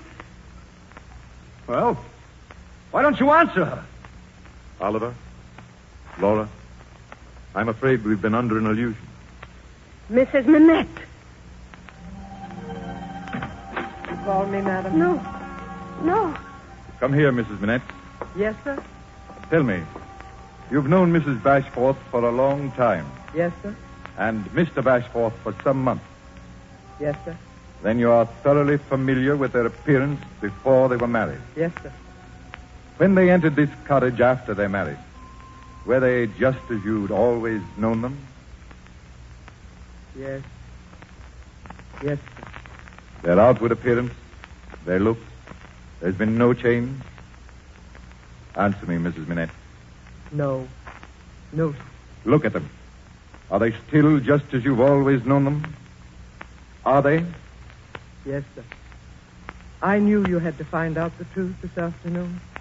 I'm sorry, Oliver. Mrs. Minette. What is there to be sorry for? Shall I let you into a secret? Secret? Oh, yes. Yes. A man and woman in love have a gift of sight that's not granted to others. Keep your love, and you'll always be beautiful to each other. Scarecrow that I am. If my man could rise out of his grave and walk in this minute, Even I would be pretty to him. Even I. Well, I'd better go home now, I think. Laura and I will take you, Major. Unless Laura's tired. I am tired. You'll forgive me, Major Hillgrove. Forgive you. Forgive me. Dear friend. Goodbye. Till tomorrow. Don't hurry, Oliver. I shan't be lonely. Come, Major. We'll be expecting you for lunch tomorrow, so don't disappoint us. Thanks. Oliver. Yes, Laura? What is it, darling? You forgot to kiss me. So I did. Darling, if there should be a child, there's a chance that it'll be beautiful, isn't there? Not a chance. A certainty. Because of you. Because of you. If it's a girl, it'll be the most beautiful thing in creation. If it's a boy, the sturdiest kid that ever breathed. Yes, it will. I know it will. You're lovely. You're lovely beyond anything I ever imagined. You're more wonderful than anything I've ever known. Those silly people. Why can't they see? We see. We know. That's all that matters. We know.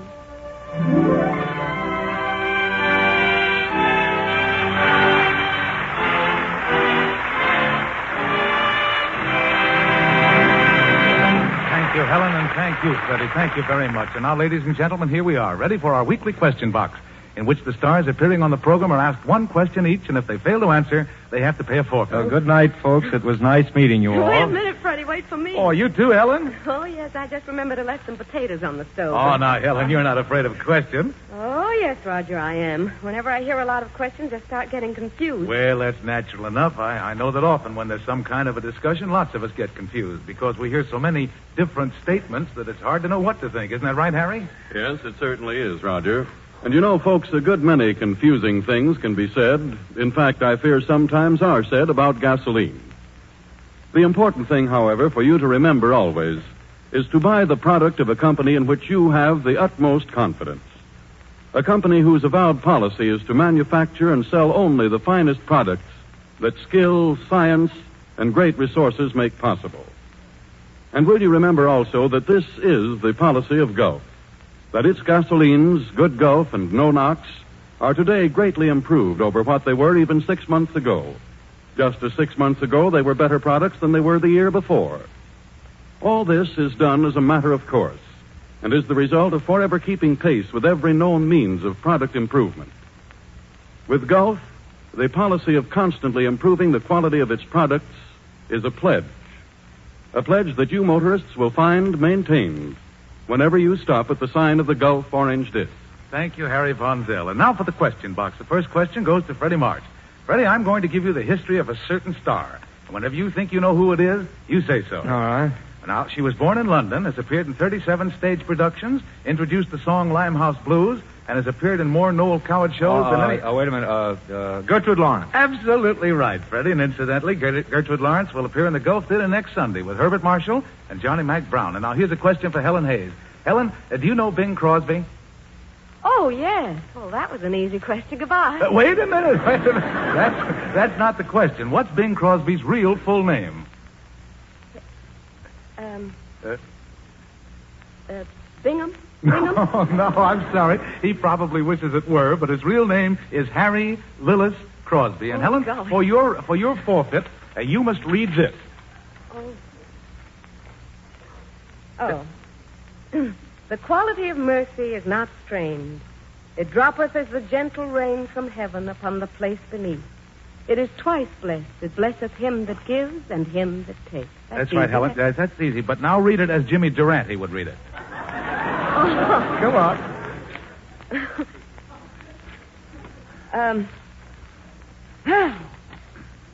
The quality of mercy is not strained.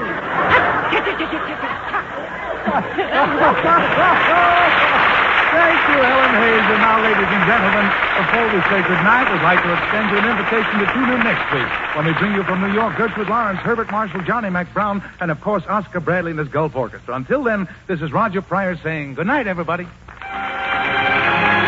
Helen Hayes appeared tonight through the courtesy of the makers of Campbell's Soup. This is the Columbia Broadcasting System.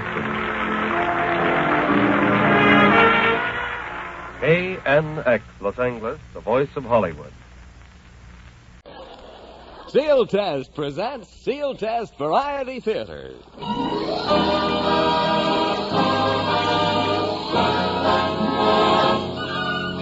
Yes, it's Sealtest Variety Theater, starring Dorothy Lamour, Eddie Bracken, and our special guest, one of Hollywood's brightest stars, Jimmy Stewart, with Henry Russell in the orchestra and the singing star of our show, Dorothy Lamour.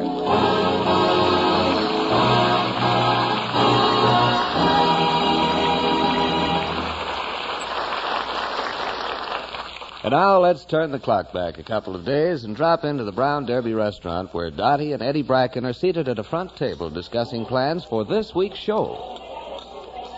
Oh, this is the week. Looks like we're really stuck. What's the matter? No guest star for this week's show.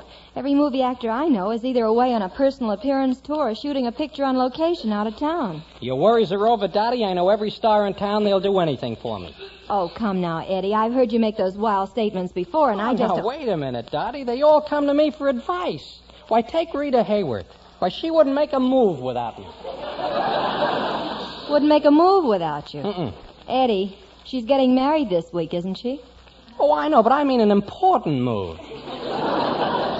But really, Dottie, I know them all of them. Do you know Clark Gable? Well, certainly. Clark and I are pals. Why, we're like this. Good. Because he happens to be coming this way right now. Oh, where?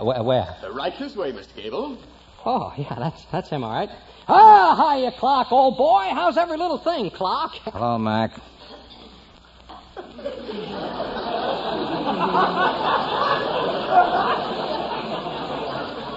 See that? But he called you Mac. Yeah, you know, he always gets me mixed up with Fred McMurray. Oh, Eddie, why don't you stop boasting? Why don't you stop belittling me? You know, I'm telling you, I know them all. Well, here comes John Garfield. Well, he just happens to be one of my oldest friends. Hiya, John, old boy. How's the kid? See that? See what? He didn't even answer you. Oh, don't be silly. He's just acting out the title of his last picture. What do you mean? We Were Strangers.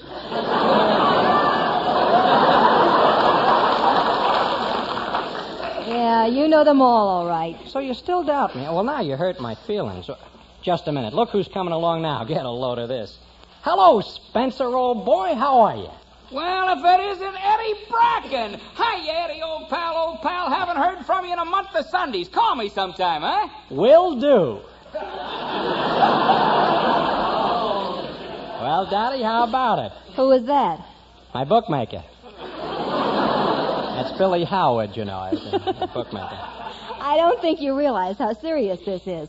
I need a guest star for the show this Thursday, and you're not being a bit helpful by trying to act like a big man. Dottie, I'm tired of your insinuations. When I say something, I mean it. Now tell me. Just tell me, who do you want as a guest on your show this week? Jimmy Stewart. He's out of town. Are you sure? Well, certainly I'm sure. And what a shame it is, too. If there's one guy who'd do anything in the world for me, why, it's Jimmy.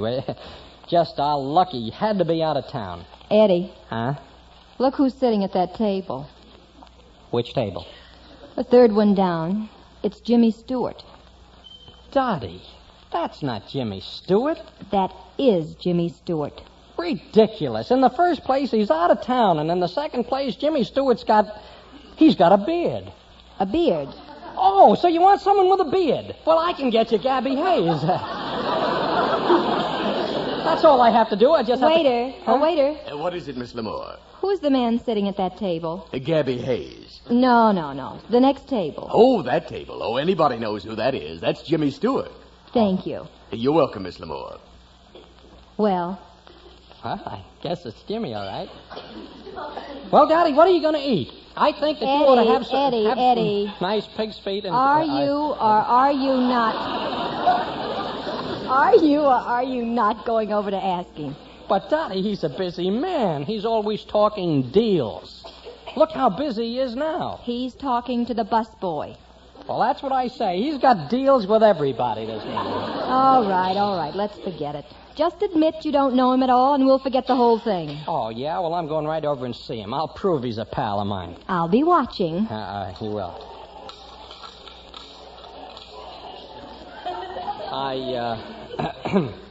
Excuse me, Mr. Stewart. Oh, I've been looking for you, waiter. Where's my coffee?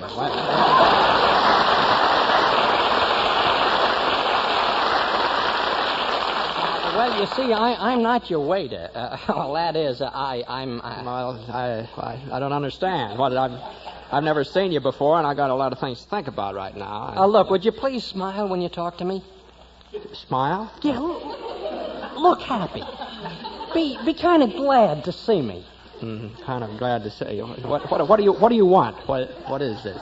Well, I know we just met, and would you mind being my best friend for a few minutes? What is this, a restaurant or a Lonely Hearts Club? Please, this is very important to me. Now, look, I'm going to say something, and then you're going to laugh. I will? Yeah. Want to bet? Please, I'll say something now, and then you laugh, all right? Under one condition. What's that? You stop being my friend. Sure, anything. Now, here goes. Say, I got a new pair of brown shoes. How was that? Fine. I'll be right back. Hey, Dottie. Yes? See that? See how friendly Jimmy and I are? I'll be right back. Are you back again? Look, I'm going to say something else, and you laugh again, huh? All right, but let's not make it so funny this time. Well, here goes. Next week, I'm going to get a pair of black shoes. Well, so long, Jimmy, old pal. Remember what I told you. So long, pal. Friend. Old pal, old kid. Well, Dottie, I guess that made you change your mind. Yes, it did. He certainly seemed glad to see you. How'd you make out? What'd he say? Oh, he'll be glad to do it. I told you the guy would do anything for me. He'll call you tonight. Eddie, I apologize.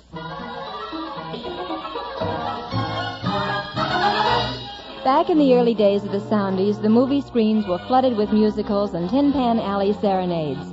One swell tune from 20 Million Sweethearts, which lived to become a hit again, is I'll String Along With You. You may not be an angel,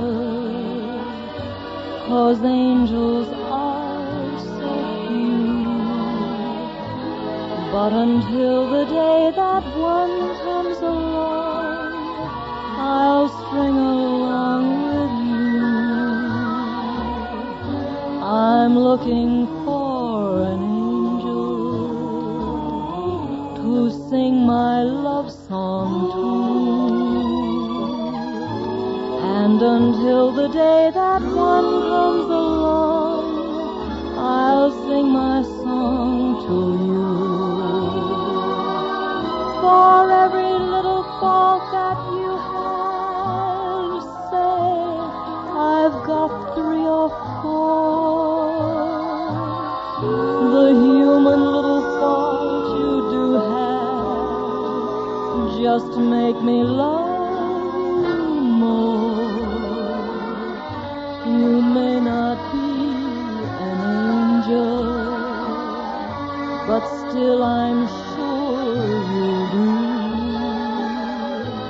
So until the day that one comes along, I'll string along with you. For every little fault that you have, say I've got 3 or 4. The human little faults you do have just make me love you more. You may not be an angel, but still I'm sure you do. So until the day that one comes along, I'll string along with you.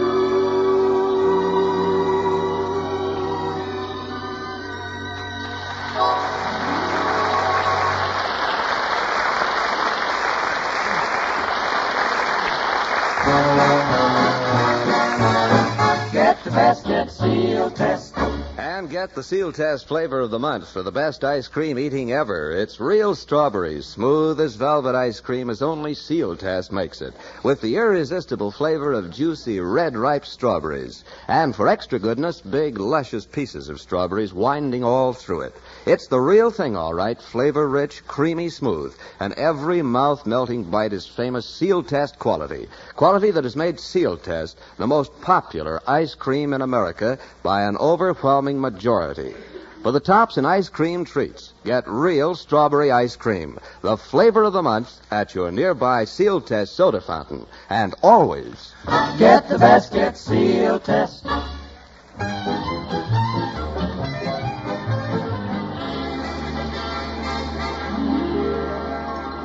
Next day, same time, same place. Dottie and Eddie having lunch at the Brown Derby.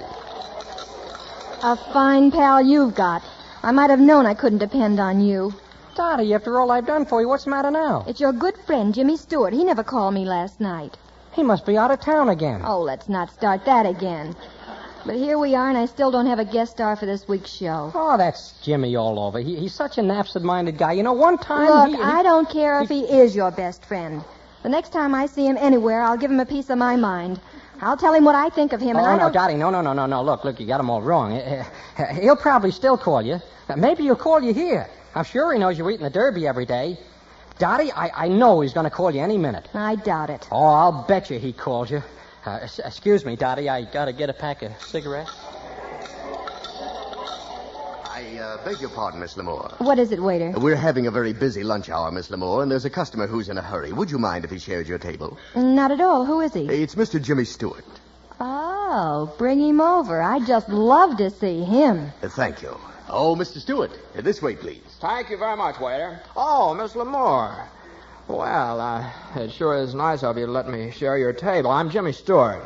Do sit down. Thanks. It's a funny thing the way we've both been in this town a long time and have never met. Yes, and I'd like to keep it that way. You'd like to... I don't understand. A fine thing. I stayed home all last evening waiting to hear from you, and you don't even have the decency to call. And You waited for my call? Don't act so innocent. Your best friend, Eddie Bracken, told me you'd call. Who's Eddie Bracken? Now, don't you dare deny that you know Eddie... Well, wait a minute. Now, best friend. Oh, wait. Now, that wouldn't be the fellow who came over to my table yesterday. The fellow that gets all the shoes? Yes.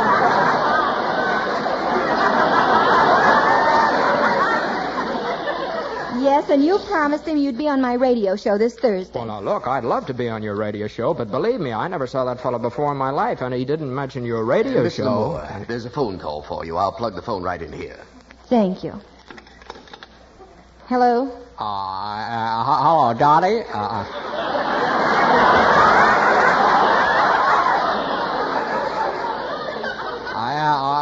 Is this you, Dottie? Well... Yes, who is this? This is Jimmy Stewart. Jimmy Stewart. Oh. Oh, yes, of course. Hello, Jimmy. It's nice of you to call. Your friend Eddie Bracken said you'd call. Oh, yeah, it's Eddie Bracken.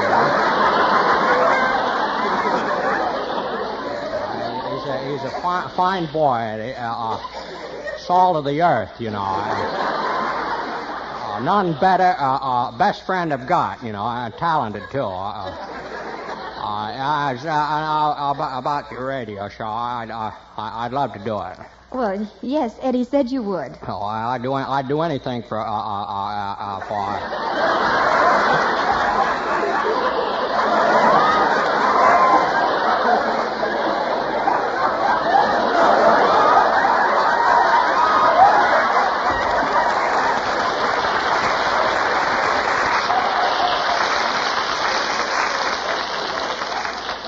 He's a fine boy, you know.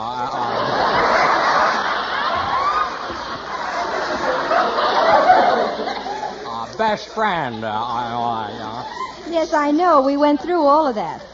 Sorry, I just can't talk enough about that boy. Now, about your this here radio show. I was called out of town. As a matter of fact, I'm at the airport right now. I can hear the DC-6 warming up. Sorry, some other time, Dottie. Don't hang up, Jimmy. There's a fan of yours here. He'd get a great kick out of talking to you. Fan. Well, put him on. Always glad to talk to a fan. Hello?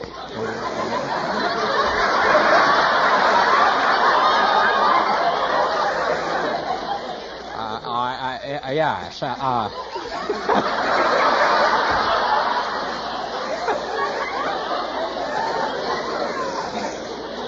I understand you're a fan.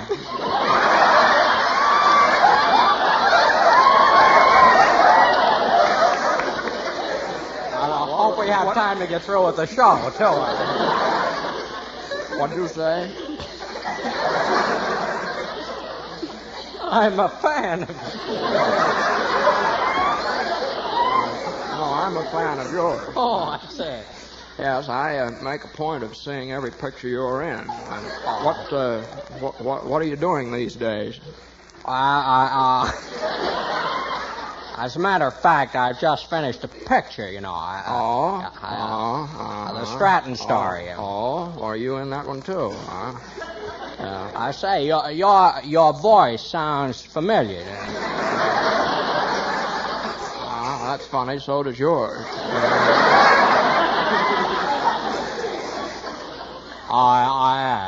Yes. Who is this? Who is this anyway? This is Jimmy Stewart. Jimmy Stewart. It's Jimmy Stewart. Operator. Wrong number. I'm talking into a mirror. Here's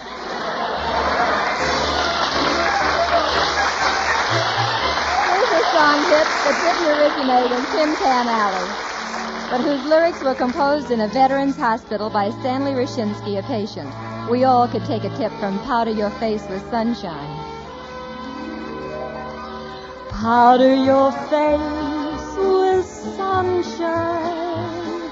Put on a great big smile. Make up your eyes with laughter. Folks will be laughing with you in a little while. Whistle a tune of gladness. Gloom never was in style.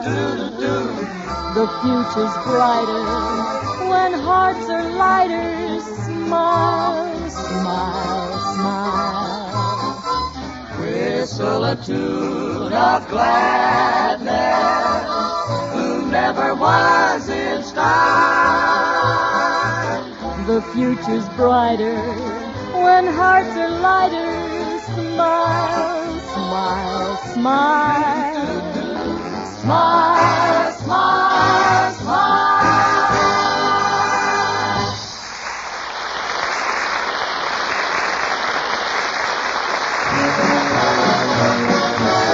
Get the basket Sealtest.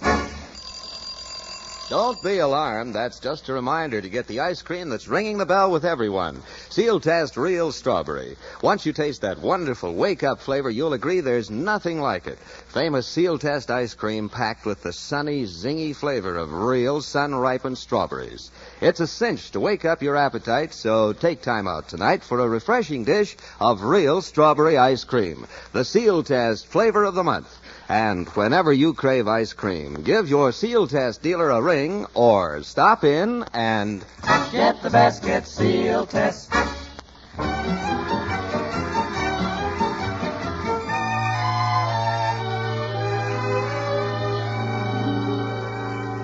But, Daddy... I'm telling you I'm through. But I'll never be able to believe a word you say again. I can't imagine why a grown man should go around saying that he knows people he doesn't know and keep on getting into trouble. Jimmy Stewart didn't even know anything about it. I was never so embarrassed in all my life. Now, here's your hat, and now go. But...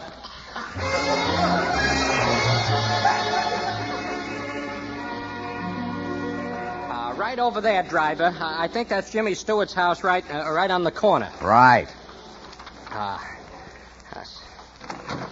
That'll be $1.85. Yeah. Oh, here you are. Thanks. Say, do you really know Jimmy Stewart? Do I know Jimmy Stewart? Why, he and I... Why don't you mind your own business? Gee, I hope he's home. Yes, what can I do for you? Jimmy, look, you gotta help me. No, thanks. I don't need any shoes. Jimmy, please, look, let me explain. Dottie's got me in the doghouse, and you're the only one who can help me out. All right. Now, come on in, Eddie. Oh, gee, thanks.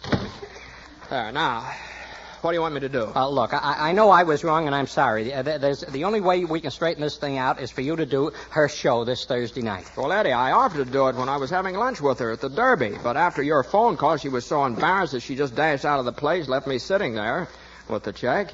Why don't you call her up and tell her I'll do it? Oh, it's no use. She'd hang up on me, Jimmy. Please, you call her, huh? Here's the number right here. Okay. Oh, swell. It's nice of you to do this for me. Oh, it's all right. No, I can... Hello? Hello? Is that you, Dottie? Yes, who is this? Well, this Jimmy Stewart. I called... Look here, Eddie Bracken. I told you I never wanted to talk to you again, and I meant it. Well, Dottie, this is really Jimmy Stewart. Stop it, Eddie, and for your information, you give the worst impersonation of Jimmy Stewart I ever heard. Goodbye. Well, you see, she didn't believe it was me. I thought it was you. Well, as a matter of fact, you did yourself pretty badly that time. Oh.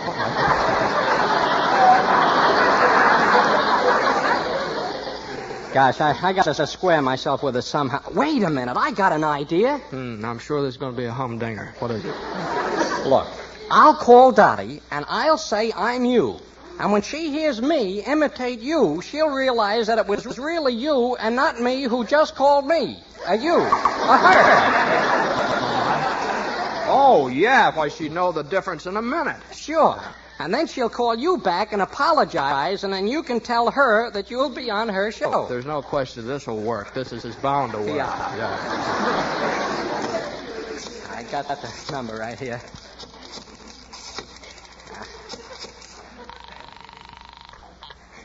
Hello? Hello, Dottie. This is Jimmy. Jimmy Stewart. Oh, Jimmy, I'm so glad you called. That Eddie Bracken's been pestering me. He keeps calling with that corny impersonation of you. Yeah, it is pretty bad. Dottie, look, I just called to tell you that I'll be glad to be on your show Thursday night. Oh, Jimmy, that'll be wonderful. I don't know how to thank you, and I want to apologize for all the trouble you've been through. Yeah, that's quite all right. What time is rehearsal? 1:00 on Thursday. Good. There's just one thing I want you to remember. What's that? About that Eddie Bracken. Remember, he's the salt of the earth. None better. Best friends, you know.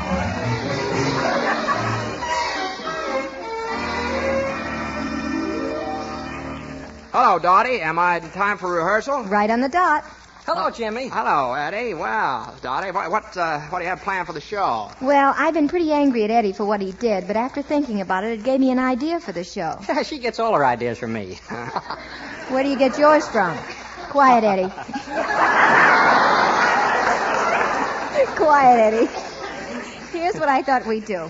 Let's reenact everything that happened while we were trying to get you for the show. Eddie going to your table at the Derby, those phony telephone calls, everything just as it happened. Then we can all get very angry at each other. Oh, that's a pretty good idea. Eddie, see who that is, will you? Oh, sure. Hello? Yes. There's, just a minute.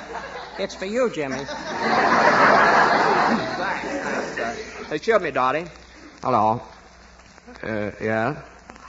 But I don't see how I could do it. Can't you hold it off for a couple of days? You can't, huh? Well, you say it's in my contract. Well, I guess you got me there, yeah. Well, I'll be there. Goodbye. Jimmy.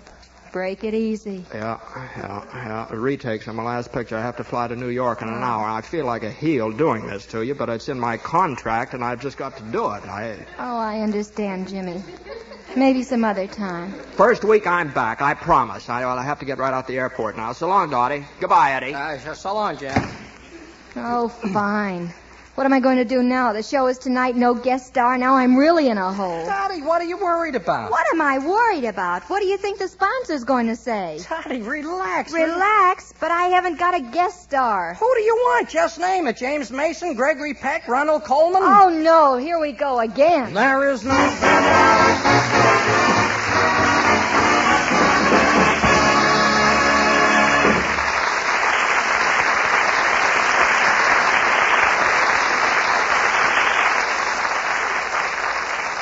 Next week, we've invited another big name to Sealtest Variety Theater.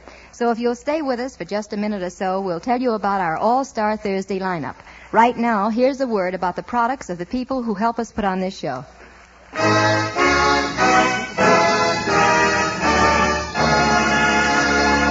Of all the food we eat, more than 1/4 is milk and milk products, so rich in minerals, vitamins, and calories.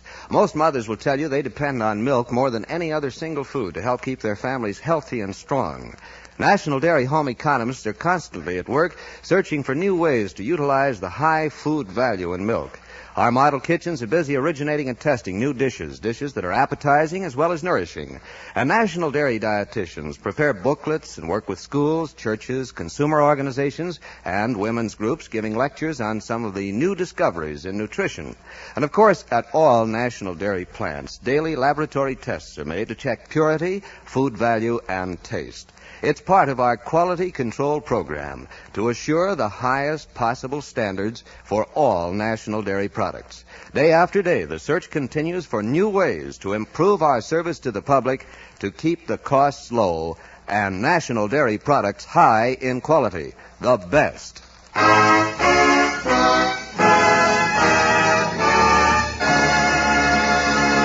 And now here again is your mistress of ceremonies, Dottie L'Amour. Well, next Thursday, Eddie Bracken, the whole gang, and I will be back for another performance in our Sealtest Theater. Joining us is one of the screen's foremost stars, the one and only Charles Lawton. To our guest star tonight, Jimmy Stewart, our sincere thanks. Jimmy, your appearance contributes to a fine cause, the establishment of the American Federation of Radio Artists Welfare Insurance Fund. And now, folks, on behalf of Eddie Bracken, Frank Nelson, Henry Russell, the crew chiefs, and all of us, this is Dorothy L'Amour inviting you to be with us again next Thursday at the same time. In the meantime, we'll be thinking of you.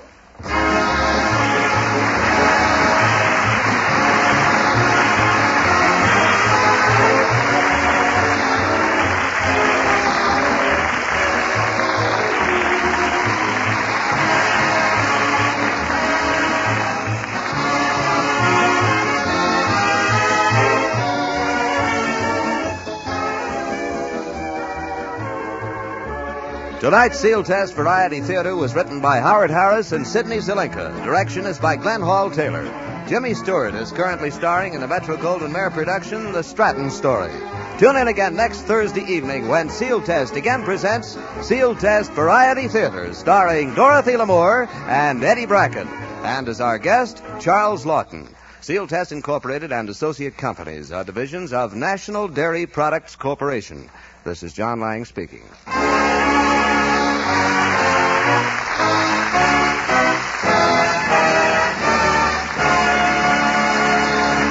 This is NBC, the national broadcasting company.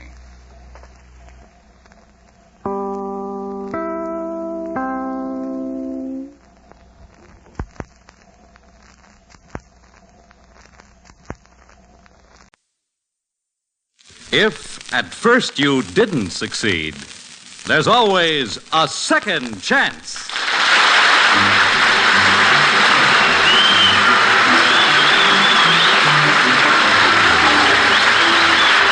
The National Broadcasting Company welcomes you to the quiz show that takes nerve.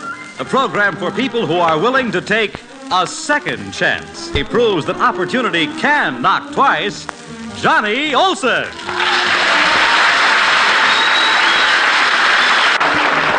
Thank you very, very much. Thank you, Fred Collins. This is Johnny Olson with a great big welcome to our transcribed Second Chance game. You know, friends, many of us try for something special in life, but we just can't make it the first time.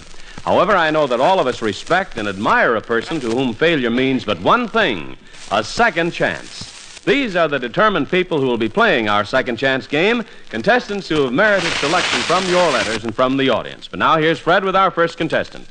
Johnny, meet Jane Cromwell, whose second chance story is of such intimate nature that we've deemed it advisable to withhold her address.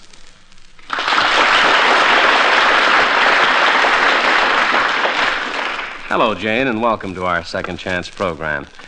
Now, ladies and gentlemen, the story that you're about to hear is a drama that has touched many homes of all levels throughout America and the world, and it stems from the human frailties in us all. Jane Cromwell has had the courage to come here to tell her story so that others may profit from her misfortune. Jane, I have your letter right here in front of me, so won't you please start at the time that you first met Fred? Well, Johnny, I had just graduated from high school and I'd gotten my first job. And Fred used to come into the office, and that's how we met. He had a very friendly, easygoing manner, and even though he was much older than myself, it was very easy to learn to like him.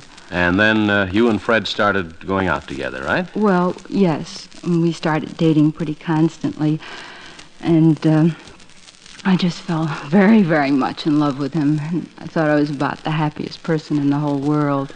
And then, Jane, that very happiness led to a terribly important phase of your life, didn't it? Yes, Johnny, it did, because I found out that I was going to have a baby, and of course I was terribly, terribly frightened. I was only about 18 at the time, and I called up Fred, and he met me that night, reassured me, told me everything was going to be all right, and that we were going to get married. But somehow it didn't work out that way, did it, Jane?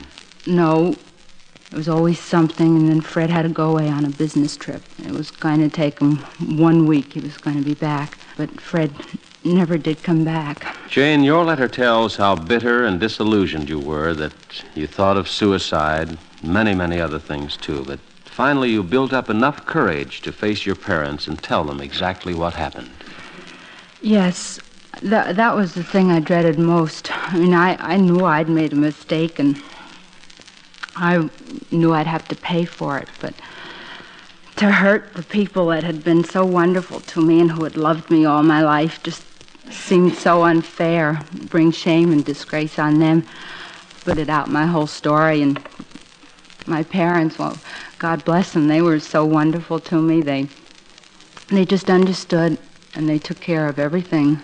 So according to your letter, Jane, your parents arranged for the hospital and you had your baby. And even though everybody advised you to offer the baby for adoption, you didn't want to give him up. No, Johnny, because I felt that I was responsible for bringing the little boy into the world, and I was responsible for him. And I knew right then, as long as I lived, why I would work and try to take care of him myself.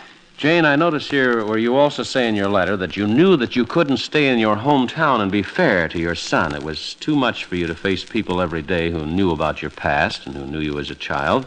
So you and your son moved to another town. Would you tell us about that? Well, I was very fortunate in that I had an aunt living just far enough away who was very wonderful and who was willing to take me in. And when I came to live with her, she was the only one who knew the real story. And I mean, as far as everybody else there was concerned, I was a young widow with a child, and I managed to get myself a job, and I worked to support us. And you worked at your job for 2 years, you say here. You were completely wrapped up in your child. You kept to yourself most of the time. And then one day, a friend of your aunt's introduced you to a man by the name of George. Yes. George started coming to visit us at the house, and he was very nice to everybody. He was especially wonderful to me and to the little boy. They got along very well, and he played and laughed, and it was just wonderful to see them get along so well, and it made me realize that my child did miss having a father. And George fell in love with you and asked you to marry him. Isn't that right, Jane? Yes.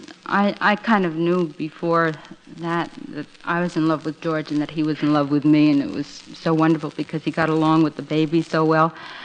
But that was when I felt I really had trouble, because that was when all the fears just grew right up inside me, and I didn't know what to do, because I felt I had to tell him what had happened to me in the past, and yet I was so afraid that if I did, why I might lose him, because I didn't know how he would react to it. Yeah. But you decided to take your second chance, Jane, and you told George everything. Now, you could have married him with no questions asked, but as you say in your letter, you didn't want to go through life with him knowing that you'd kept a secret from him. Yet to tell him all might lose your second chance at life. Now, what was his reaction to this, Jane? He appreciated my telling him. He knew that that was the only way we could have a marriage based on faith and trust. And he was very wonderful. And he told me that I had made a mistake and that I had paid for it. And that I just couldn't go on crucifying myself for the rest of my life. That God was picking this way to show me a new way to happiness. And well, he told me that he loved me more than ever then, and that he wanted me more than ever. And we did get married. That's when we got married, and we've been married now for 5 years. We have another little boy. Oh, I just never knew that there could be so much happiness in the world. You know, it seems so very easy for us human beings to point a finger and condemn, little realizing that the very same misfortunes could happen to our own loved ones. It took a great deal of courage for you to face George and risk everything by telling him the truth. Jane, I'm glad that God saw fit to give you a second chance at happiness.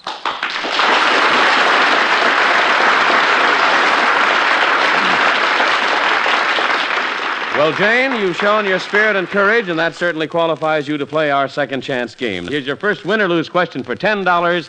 Which of the following is the name of a famous comic strip character? Mother McCree, Daddy Warbucks, Aunt Jemima. Which one? Daddy Warbucks. Daddy Warbucks from Little Orphan Annie. That's right, for $10. Actually, Mother McCree is the name of a song, while Aunt Jemima is the name of a well-known pancake flour, as we all know. Well, you won your $10 up there on our second chance board. Now, here's where we test your nerve on your first second chance question. The subject matter is political science. Now, do you want to take that second chance, or are you going to pass it by? What do you say, Jane? Remember, the right answer will double your money. Wrong answer out of the game, or you can pass it by. Now, whatever you want to do. Political science? Right. I think I'll pass this one by. That's a good girl. Good for you. Good choice. Now, here's your next win-or-lose question, now worth another $10. From these clues, see if you can name the woman. Hollywood gossip column, fabulous hats, initials H.H. Hedda Hopper. Right you are. Hedda Hopper. $20. See it up there? $10, total 20. Now, here's your next second chance question. The subject is literary fireworks. You want to take a second chance on this one, or are you going to blow it by? Literary fireworks. How about it? I'll take it. You'll take it. Then tell me, 100 years ago, people were reading a book by Harriet Beecher Stowe that helped kindle the spark of the Civil War. What book was it? Was it Uncle Tom's Cabin? It was, and you've got yourself $40. 20 and 20, $40 up there on our second chance board. And here's your next win or lose question. Only one capital city in the Union has the same name as its state. What city is it? Oklahoma City? That's it, Oklahoma City, Oklahoma. You now have $60. And here's your final second chance question. It's about mythical mammals. Have you the courage to take a second chance, or are you going to pass it by, Jane? Mythical? No, I'll take what I have, Johnny. I'll pass that by. Well, congratulations to you. You've won yourself $60, 20, 20, 20 up there on a second chance board. And congratulations and good luck on taking that second chance.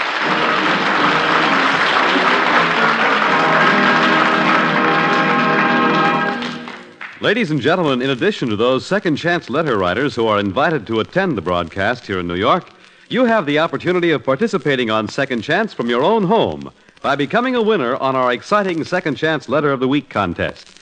The writer of this winning letter is presented with a $100 United States savings bond. And now here's Johnny Olson with the winning letter of the week.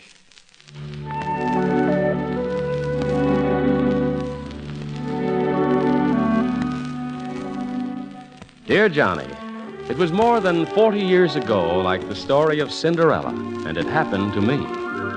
Perhaps it was the fascination of the merry-go-round that brought him to where I was standing. A smile passed between us, and when the time came for us to climb aboard, he helped me onto a horse and then mounted the steed beside me. It was school day at the country fair. That was only the beginning. We paused beside the ice cream stands, and he bought us each a cone. His cheeks were rosy with excitement. My dark eyes were flashing merrily, and we fell in love.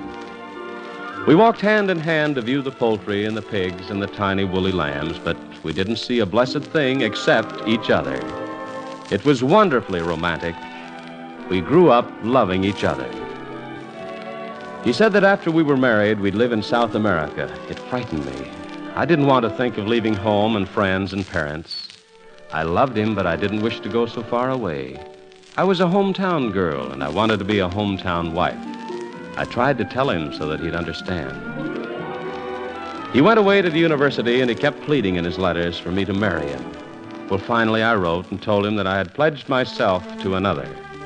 The letter was moist with tears when I mailed it. He and I then drifted apart. We each went our separate ways and suffered our heartaches in bitter silence and in ignorance of each other's fate or whereabouts.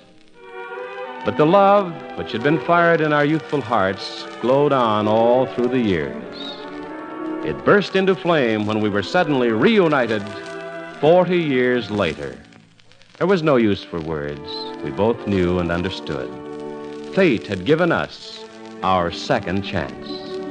For the past 4 years since our marriage, we've been recapturing the lost moments of the smoldering romance which will always burn brightly in our hearts. Sincerely, and it's signed Mrs. Frances Hutchinson of 311 East Lake Street in Waupaca, Wisconsin. Folks, isn't that a beautiful letter?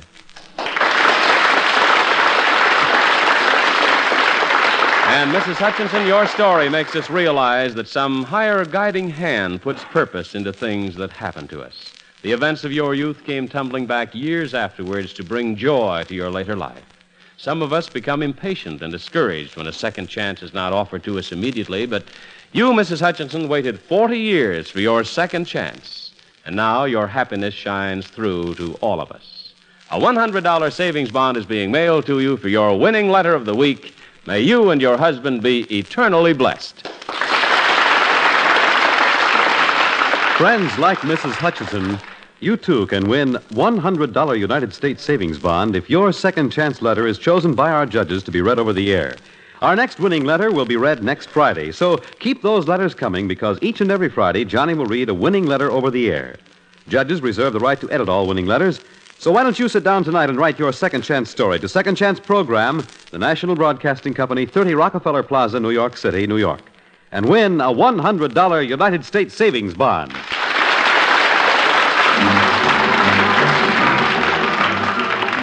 And now, this is Johnny Olson saying thanks for joining us, transcribed, inviting you to be with us again on Monday when once again we try to prove that opportunity can knock twice on the Second Chance program. Have a pleasant weekend, and we'll see you Monday.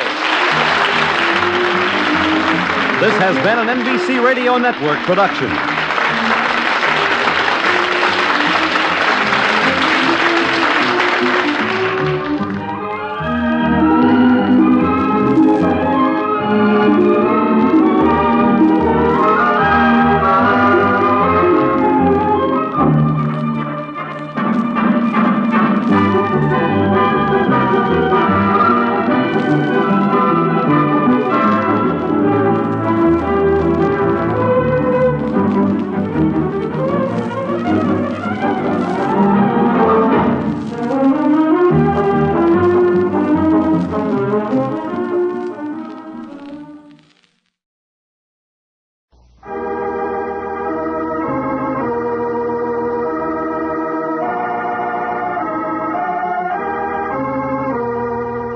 The National Broadcasting Company now presents Stella Dallas, a continuation on the air of the true-to-life story of mother love and sacrifice, in which Stella Dallas saw her beloved daughter Laurel marry into wealth and society, and realizing the difference in their tastes and worlds, went out of Laurel's life. These episodes in the later life of Stella Dallas are based on the famous novel of that name by Olive Higgins Prouty and are written by Ann Hummert.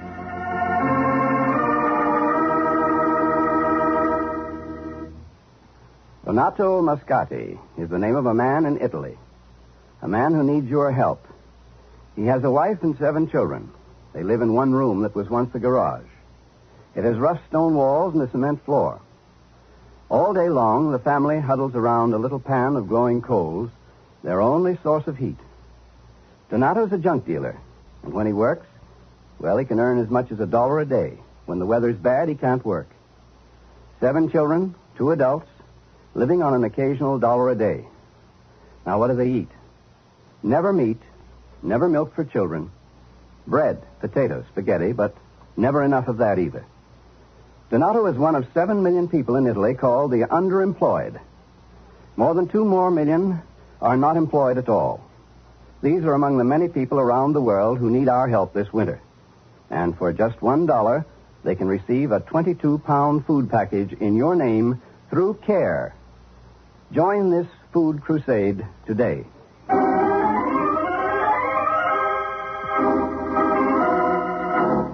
And now, Stella Dallas. A large box of flowers arrived at her Boston rooming house for Stella, and her friend and landlady, Minnie Grady, took the flowers to Stella's room, saying to her, Stella, I bet you these flowers are from Stephen Dallas. Oh, look at you. You got a gentleman friend. Not that he was a gentleman when he divorced you. I'll never forgive him for that, Stella.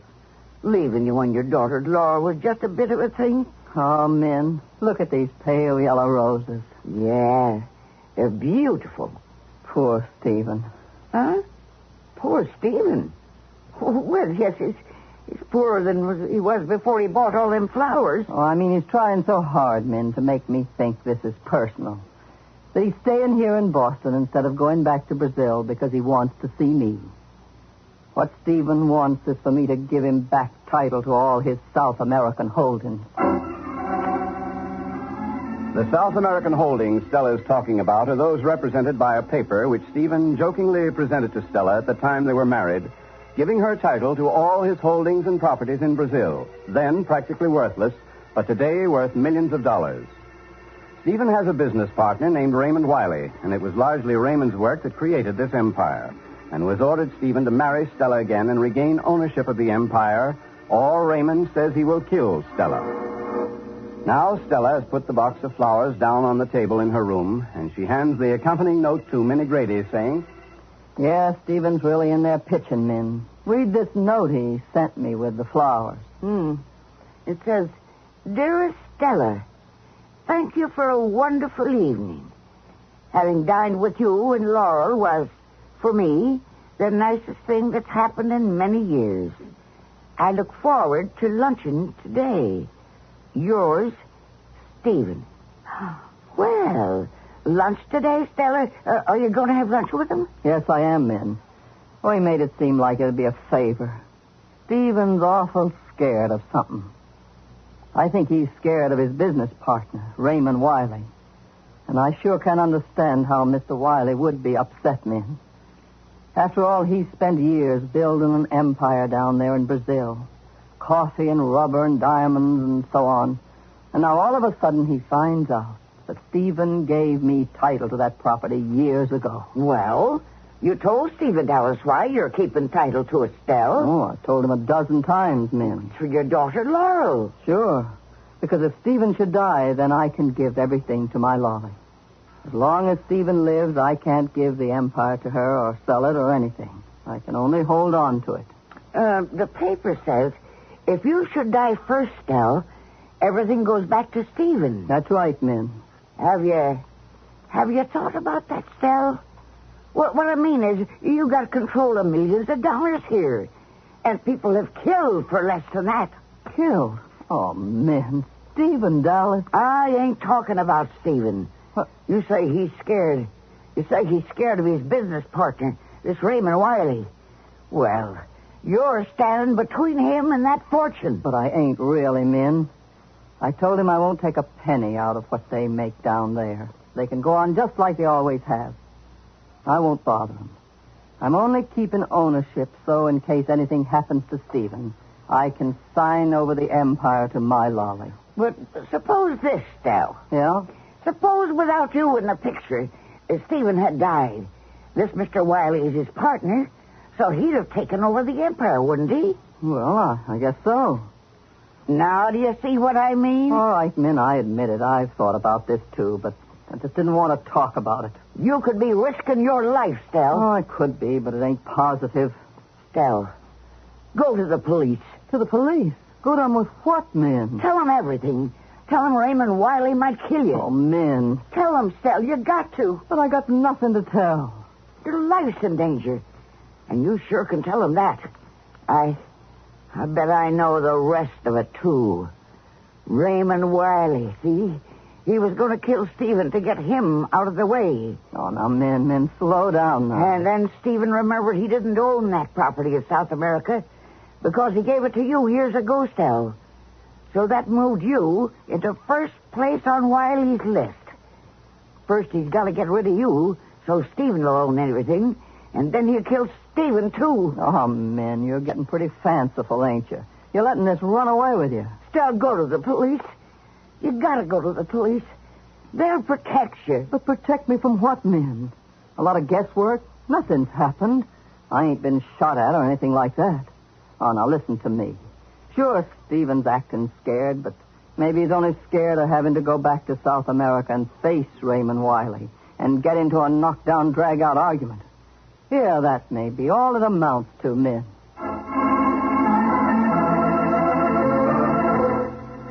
In the room next to Stella's, Raymond Wiley's wife, Mildred, has been standing with her ear close to the wall.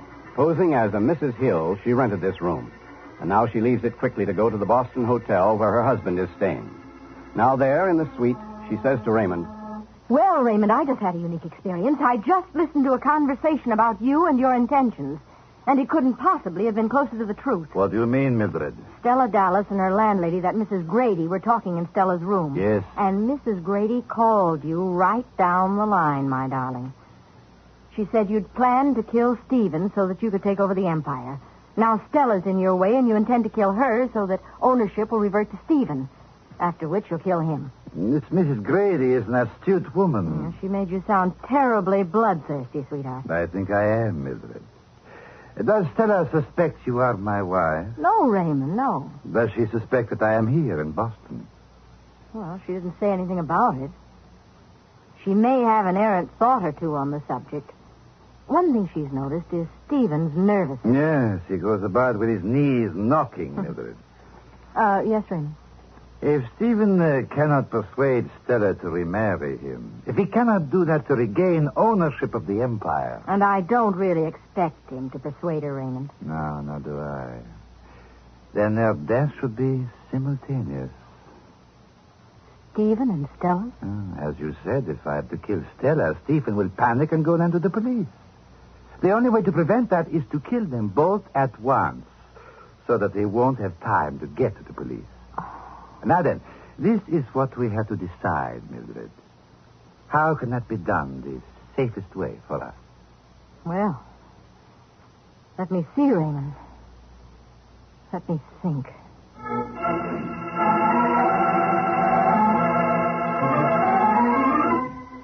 And while Raymond Wiley and his wife Mildred cold-bloodedly discussed the double murder of Stella and Stephen Dallas, Stella and Stephen are in a cab on their way toward downtown Boston. And Steve is saying to Stella, Good of you to have dinner with me, Stella. I thought we'd go to the Beverly Hotel. Is that all right with you? Gee, you know more about where to eat in Boston than I do, Stephen, even though you've been away for so long. Just one thing, though. Am I dressed properly for that fancy place? You look lovely, Stella. Your hat is enchanting. Lolly made it for me. She did? Yeah, I think she has a real flair for making hats. Well, she must have inherited the talent from you, Stella. Certainly not from me. I find I have very little talent for anything. Oh, now, that's a very discouraging thought, Stephen. But it's true. I think a great deal of my trouble is I have no ambition. Well, things came pretty easy for you. You always had money. I should have stayed married to you, Stella. You wouldn't have let money dry me up as it did.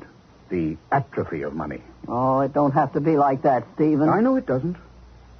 If I'd stayed married to you, it wouldn't have been so. I would have had a more useful, a more productive life. Stella, Yes, Stephen? Laurel's glad I'm in Boston. Yes, she is. And she'd be glad if you and I could be friends again. Stella, leaving you as I did when Laurel was a child, divorcing you, have you ever been able to forgive me for that? Oh, I've just stopped even thinking about it, Stephen. You were bitter then. Yeah, I imagine I was.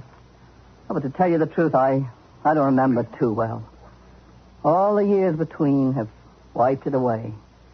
The bitterness I do remember feeling sharp as a knife was at having to go out of my Lolly's life. But you have her back now, Stella. You have Laurel back now. Yes. Yes, I have. And I have no one. I have neither one of you. Seeing you again, I realize how very lonely I've been, what an empty life I've had. Stella, you won't turn me away, will you? Oh, I ain't doing that, Stephen. I ain't turning you away, am I?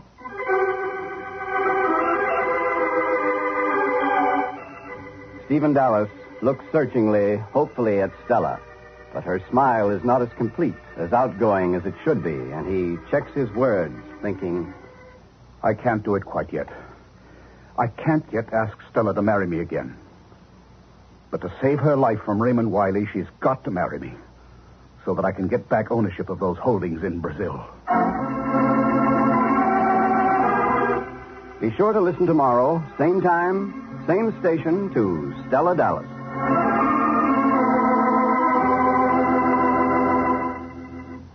The best variety entertainment. That's what's in store every Monday through Friday on America's favorite daytime radio program, Weekday. Nearly 6 hours of music, news, comedy, big guest stars help speed along the homemaker's day. And here's a preview of what's in store tomorrow. Your hosts, Martha Scott, Mike Wallace, Joan Alexander, and Walter Kiernan, introduce you to more interesting personalities.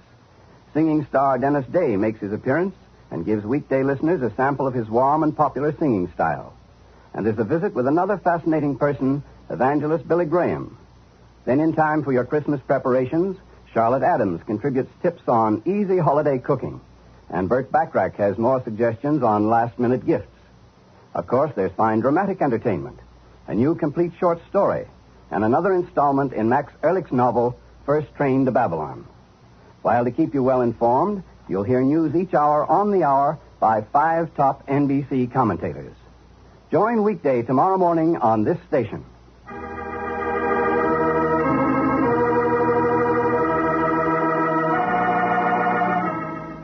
This chapter in the later life of Stella Dallas is written by Anne Hummert and is based on the famous character created by Olive Higgins Prouty in her great novel.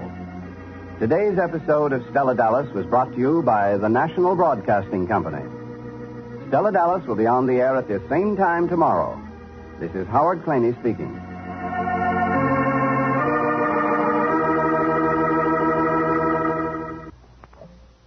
This is the NBC Radio Network. The story behind the song.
Just after the turn of the century, in the early 1900s, the writer of the lyrics of several successful songs, Richard H. Girard, approached the music counter of a large New York department store. Hello, Emma. Hello, Dick. Gee, I'm glad to see you. How's Dick? Oh, just Jim Dandy, thanks. I'm going to meet Charlie Lawler here. You don't mind if I wait, do you? Of course not. Gee, I'd kind of like to meet Mr. Lawler myself. His sidewalks in New York is selling like hotcakes. Well, you'll meet him all right. I'm trying to get him to write a tune to a new set of lyrics I've got. Peterino, Dick. I hope he does. If Charles B. Lawler writes a tune for you, your song's a success. You bet. Would you like to see the lyrics? Sure. There you are. You're the flower of my heart, sweet Rosalie. Sounds good, Dick. Say, what's this? Dedicated in appreciation to Miss Emma Tolan. Say, Dick, that's Peterino. Oh, you kid. But what's the idea? Oh, that's just my way of saying thanks for all the marvelous things you've done for my songs, Emma. Well, that's just dandy. You don't know how much... Gerard. Oh, hello, Mr. Lawler. Glad to see you. Miss Tolan, may I present Mr. Lawler? Miss Tolan runs the music department here. Pleased to meet you. How do you do? Oh, say, have you got those lyrics with you? I've got another appointment. I'm going to have to run along. I'll look them over and see whether I can do anything with them. Well, all right. I sort of hoped you could look them over here. Well, I'm sorry, but I'd like to take some time to it. I'll give you a call in a couple of days. All right, then. Here they are. Oh, good. Oh, thanks. Well, I'll call you. Goodbye. I'm glad to Goodbye. have met you, Miss Tolan. Goodbye. Well, Oh, it'll be all right, Dick. Don't worry. He'll get a tune for you, and when he does, I'll just bet it'll be a lollapalooza. I hope so.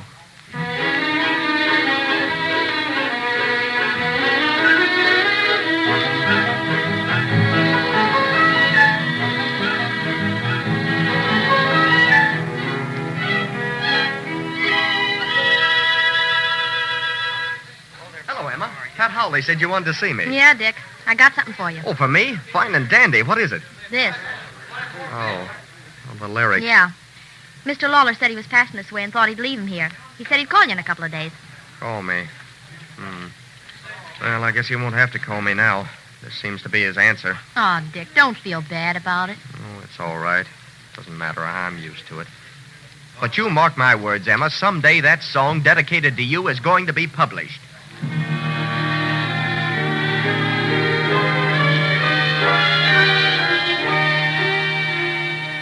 It was, of course, with keen disappointment that Girard pigeonholed the words he had written for the Rosalie song, laid them away in his desk, there to remain for more than a year.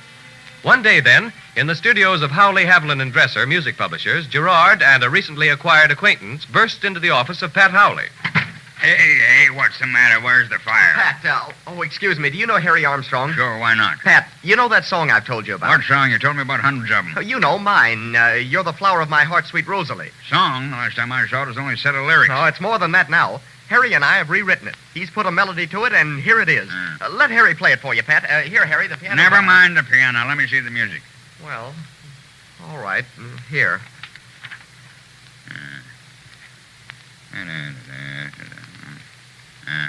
Yeah, it isn't bad, but I wouldn't give you a nickel advance royalties on it. Oh, we don't want an advance, Pat. What? No. Will you take it without an advance? Oh, well, I guess so. I haven't got a spot for it right now. Nobody to plug it, but I'll keep it for a while and see what happens. Wait a minute. Yes? I just happened to think. What now? You'll have to change the title, boys. We've already got a Rosalie number. I think we're going to put it out pretty soon, and it wouldn't do to have two songs with the same name in the title. You'll have to get another name. Oh, but, Pat, the name Rosalie rhymes with every other line of the chorus. Can't help it, Dick. If you want us to handle it, you'll have to change the title and the lyrics. Well, come on, Harry. Let's change the title and the lyrics. If I didn't have this thing lying around on my desk, I'd be homesick. Great boys, both of them. But the song isn't worth a cent.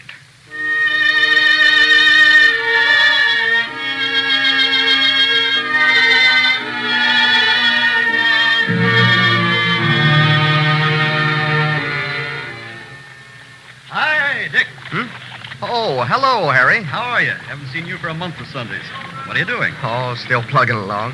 Heard anything from Pat Howley about our song? Not a thing. I drop in there every once in a while, but he always says no news is good news. What are you doing, Harry? Working in the Whitmark office now. Whitmark, huh? Say, that's an idea. What? Why don't you get Whitmark to publish our number? Well, I guess I might be able to, but can you get it back from Howley? Get it back? You just bet your boots I can get it back. Pat will be glad to get rid of it. I'll go down there right now, and then I'll bring it over to you. All right. I'll show it to the bosses. maybe we'll get it on the counters yet, Dick. I know we will. I made a promise to the little girl I dedicated the words to, and I'm going to keep that promise if I have to chew the notes out of Pat Howley's piano.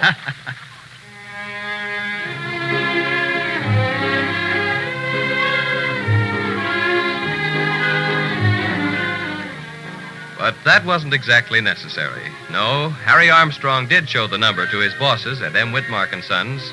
The song was published, more as a courtesy to Armstrong than for any perceivable value in the song itself. It was not put out in regular copies for retail sale. There was no picture of a pretty girl on the cover. It only appeared on the counters and pianos of the Whitmark offices marked Professional Copy, Not for Sale.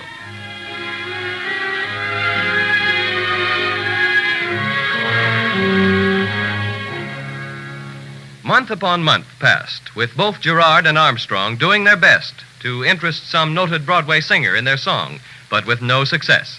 Finally, one day there came into the Whitmark studios a famous vaudeville male quartet.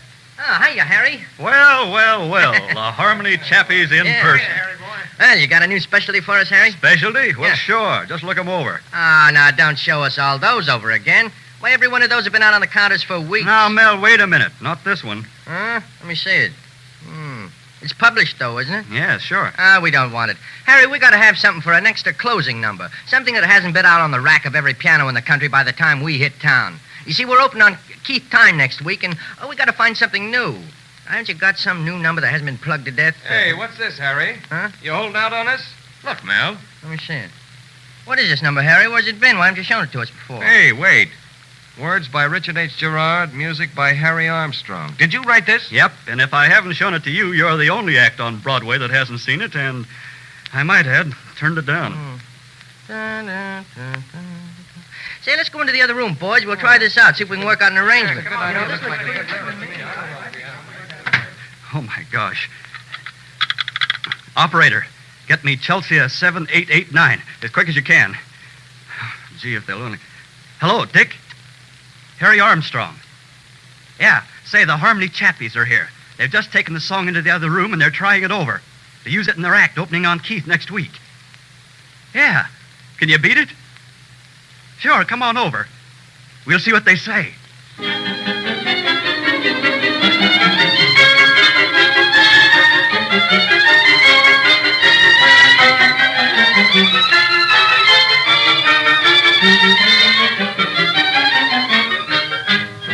Oh, how long have they been in there, Harry? About half an hour.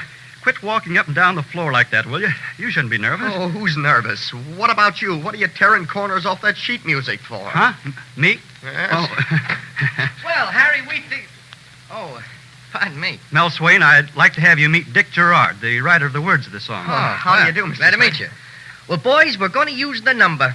We think it's great. What, you do? Yeah, we've worked out an arrangement. Oh, of course, it'll take some brushing up, but by the time we open Monday night, it'll be a finished article. We'll send you ducats for the evening show, and you can see how the customers take it. Well, thanks, Mel, and good luck.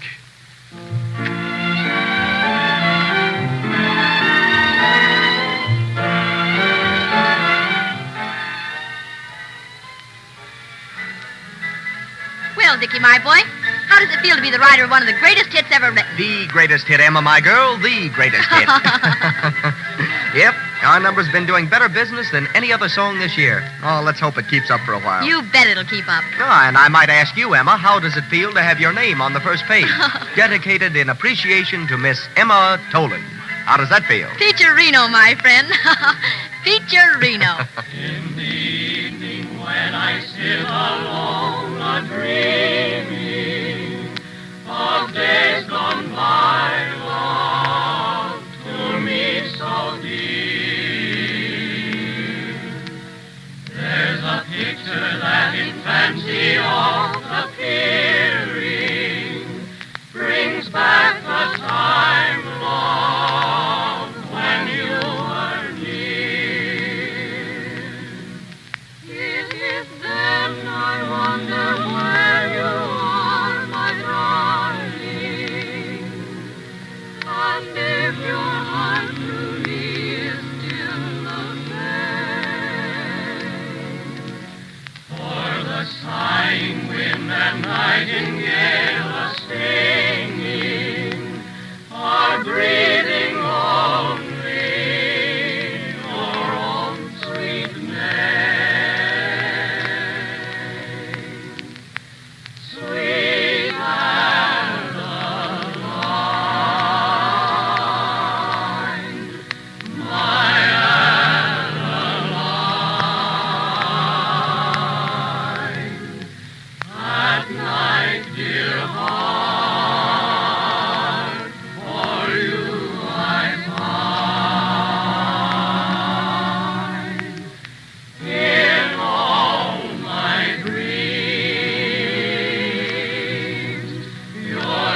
Autolite co-stars Miss Ethel Barrymore and Mr. Gene Kelly in To Find Help, a suspense play produced and directed by Anton M. Leader. Suspense, radio's outstanding theater of thrills, is presented for your enjoyment by Autolite and its 60,000 dealers and service stations. Friends, when you buy an Autolite Stay Full battery, you're not getting just another ordinary battery. No, sir, you're getting a battery that needs water only 3 times a year in normal car use. Yes, Autolite Stay Full batteries need water only 3 times a year in normal car use. Why, a camel could drink its weight in water, and a cactus could die of thirst before those tough, temperate, teetotaling Autolite Stay Full batteries would ask for an extra drop of H2O.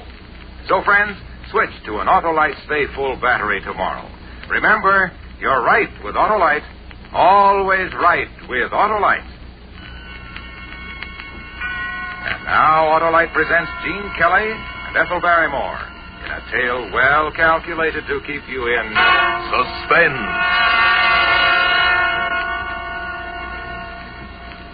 My roomer, Mr. Armstrong, tried to warn me that morning he left on his business trip.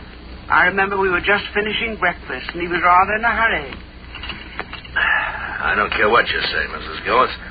I just plain don't like it. You're alone here in the house all day. There are no close neighbors, and after all, you know nothing about the man. Good gracious, Mr. Armstrong, you think I was a pretty young thing of 20 to hear you tell it. And another thing, it seems very strange to me that a young man should be job hunting from door to door this day and age. Why, there are plenty of jobs to be had. That's just why it's so difficult to find help these days. You're a worrywart, Mr. Armstrong. Now that I've found someone to do my heavy work, I'm not going to let your silly notions change my mind. Well, all the same, though, I'm not leaving the house this morning till I get a look at the guy. I remember I kept worrying about poor Mr. Armstrong missing his train because it was getting to be 9 o'clock. He dried the breakfast dishes for me. As he talked, he kept looking out of the window toward the long driveway. Hey, here he comes. What? I guess I needn't have worried. Mr. Armstrong was smiling, for he'd seen my young man who was coming up the driveway, and I smiled, too. Even I had forgotten what a meek, harmless-looking lad he was. Why, he would hardly be called a man at all, I thought. So that's the critter who's been causing me all this mental anguish. There, you see, you and your silly ideas. Why, the little guy's not strong enough to keep a regular job, I suppose. Why, I believe Sarah's getting some of your foolish notions, Mr. Armstrong. There now, Sarah, I'm sorry that we made you nervous about him. Why, if you could see the guy... He'll hear you. Good morning, lad. I've been expecting you. This is my roomer, Mr. Armstrong. I don't believe you told me your name. I'm Howard Wilton, ma'am. Hello, Howard. How are you? I'm glad you come. I know you'll be a great help to Mrs. Gillis here, and you'll be company, too. Well, I'm off, Mrs. Gillis. Take care of yourself. I don't think you'll have much trouble. I don't think your dog likes me, Mrs. Gillis. Of course she does. Just getting a little old and peevish. Oh. Come along now, Howard. I'll show you where to hang your coat. Oh, yes. I always like to hang my coat up. He followed me into the closet storeroom at the back of the house. And I handed him a clothes hanger and a rough, heavy apron, which I kept for cleaning help. Is this apron clean, Mrs. Gillis? Why, of course it's clean. No one's worn it since it was laundered last. There are spots on it. See? Spots? Here, let me look. Why, that's paint. No dirt and dry paint, son. If you don't mind, I'd rather not wear it. What will you wear, then? You didn't bring other clothes. I'm a neat worker, Mrs. Gillis. You needn't worry about my clothes. I turned, and the light hitting his face from the small window made him look so different. I was startled for a moment, and then I thought, you're a silly old woman, Mrs. Gillis. And then I smiled. Are you laughing at me, Mrs. Gillis? Why, no, son. I was laughing at myself. Come along. Let's get started now. He'd only been at the den floor a short time when I heard him walk back to the closet storeroom. Can I help you, son? Going after my coat, Mrs. Gillis. I don't like it being out there in the storeroom.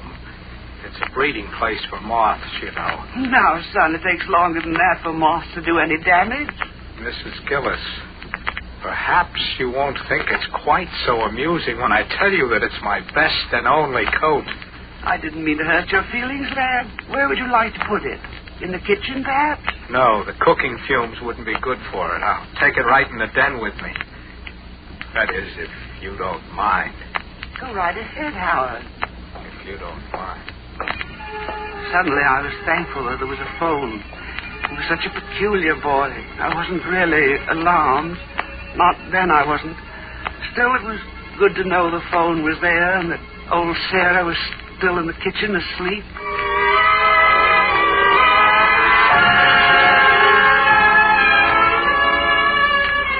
I went on about my own work that morning. But several times I went into the den to have a look at him. He wasn't doing much, I could see that. He seemed to keep polishing one small square in the corner of the room. Is there anything you need, Howard? Howard? I won't be spied upon, Mrs. Gillis. I won't put up with that. See here, lad, I think we must have gotten off on the wrong foot. I'm not spying on you. Now, why do you keep popping in like that? Would you like me to go faster? Would you like me to spill out my life's blood for you here on the floor? Is that what you're after? Howard, are you well? Are you well enough to work? Of course I'm well. Only you quit bothering and pestering and questioning me. Is it too much to ask? Howard, son, I'm interested in young men. I had 2 boys of my own. They were in the service. See, that's Bill on the desk there. He was a Marine. And on the table there, that's Dennis. He was in the infantry. So, that's why you hate me. I see it all now. Hate you? Why, whatever gave Yes, you hate me. I could tell it the moment I walked into your house this morning. But Howard... You hate me because I'm young and I wasn't in the service like your boy. Why, it never occurred to me. You must know I was grateful when you came looking for work. Grateful? You resented me. The only reason you have me here is to work my life's blood away, to punish me for not being in the service, just because your sons were in the service and I wasn't. Son, you're ill. Let's put the work away now. I'll make you a cup of tea. Oh, you don't want me to do the job. Is that it? You're like the Army. There was a job to be done, and they wouldn't let me in. Now, you'd like me to stop in the middle of this. I only want you to do whatever will make you feel better. Well, leave me alone, then. Very well. Mrs. Gillis? Yes? I'll tell you why I wasn't in the Army. If you insist. I don't insist at all, Howard. If you must know, I'll tell you. They said there was something wrong with my mind.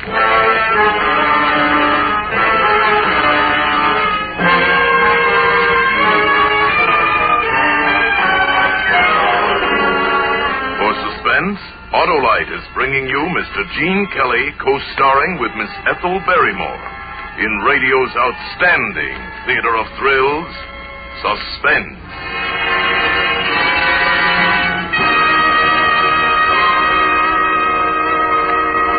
Hap, I had a very embarrassing experience at New Year's Day dinner. Well, what in the world happened, Harlow? Well, the whole family was there, you see. Brothers, sisters, aunts, uncles, nieces, nephews, cousins, outlaws. In-laws. And during a lull in the conversation, I thought I'd tell them all about that wonderful abstemious Autolite Stay Full battery. Oh, my. So, naturally, I told them about that extra-large liquid reserve of Autolite Stay Full batteries. Even the Great Lakes, said I, are no great shakes compared to the reservoir in those Autolite Stay Full batteries.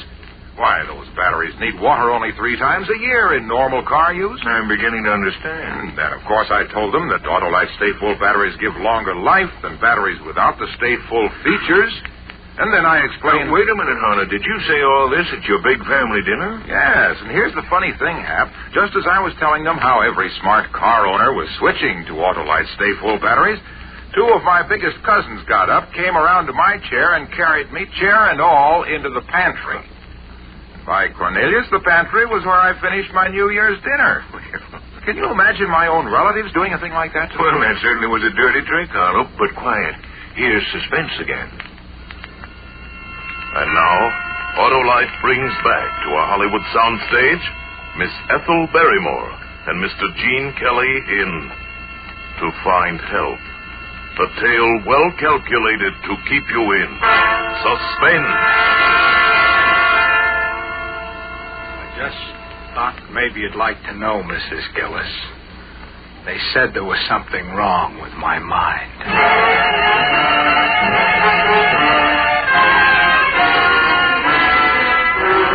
The first thing that I thought of when I reached the hallway was the phone. But it was in the den with Howard. I ran quickly to the back door, but it was locked, and the key wasn't in its usual place. The front door was locked, too. Then I heard a crash. It came from the den. I rushed in to find Howard peacefully polishing away at the same spot. He hadn't moved an inch. He didn't look up at me. Then I saw the phone, which had fallen to the floor beside him. But it hadn't just fallen. The wires had been torn out of the wall. The phone, Mrs. Gillis. It fell. But the wires... I suppose you think I ruined your phone. The wires... That happened when it fell to the floor. It happened when it fell to the floor. But, I don't suppose you'll be able to use it anymore. Not for a while, anyway. No, I don't suppose I will. Sarah! Here! Sarah! Sarah!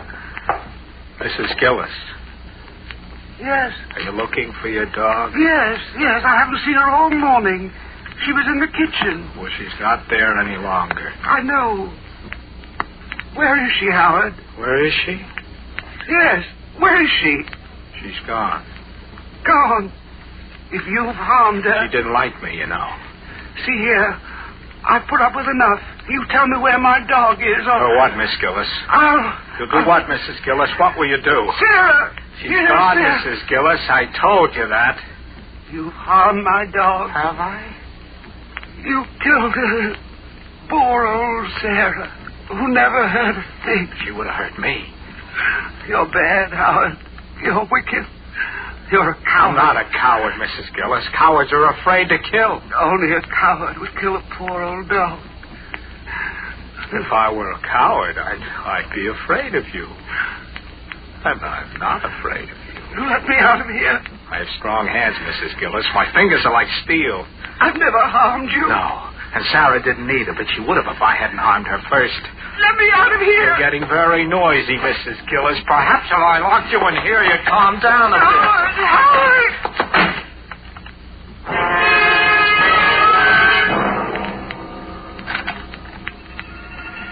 And then I heard the key turn in the lock. For a moment, I had the feeling of unreality. Was this really happening? But I found out soon enough that it wasn't a dream, for the dim light from the little square window picked up a limp, lifeless object in the corner among the dusty mops. I knew without looking further what it was. Poor Sarah. Sarah, who'd never harmed a soul.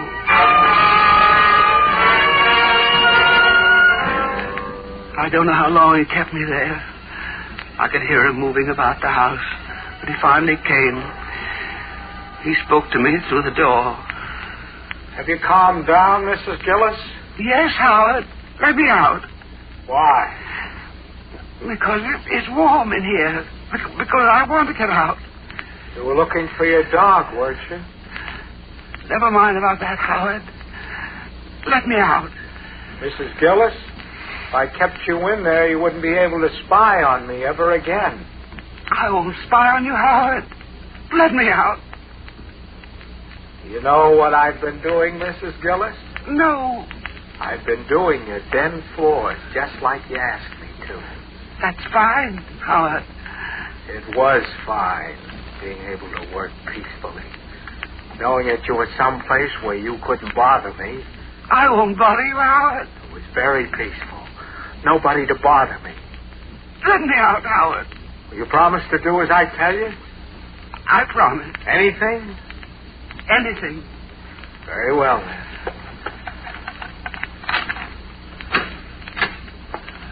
Now, no tricks. No. Feel my hands, Mrs. Gillis. Are they nice hands? Yes, they're nice hands. You haven't felt them. Did your sons have as nice hands as these? No. No, they didn't. But they didn't have any trouble getting jobs, did they? I'm just as good as they were, you know. Of course you are, Howard. Wouldn't you like some food, lad? You haven't eaten all day, you know. Some food would be good. Yeah, let me fix you some. Mrs. Gillis, a woman I worked for once said my hands were weak. She did. She soon found out, however. Here now, lad. I have some nice cold roast in the icebox. I taught her a lesson. It'll only take a minute to fix some salad. Were your son's hands strong, Mrs. Gillis? Not as strong as yours, Howard. I'll set the table right away. Mrs. Gillis, feel my hands again. They're like steel, you know.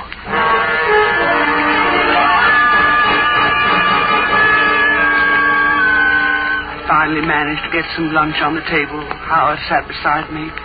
He didn't say much, and he ate very little. I tried to appear casual, to engage him in conversation, anything. Do you work often, Howard? Not often.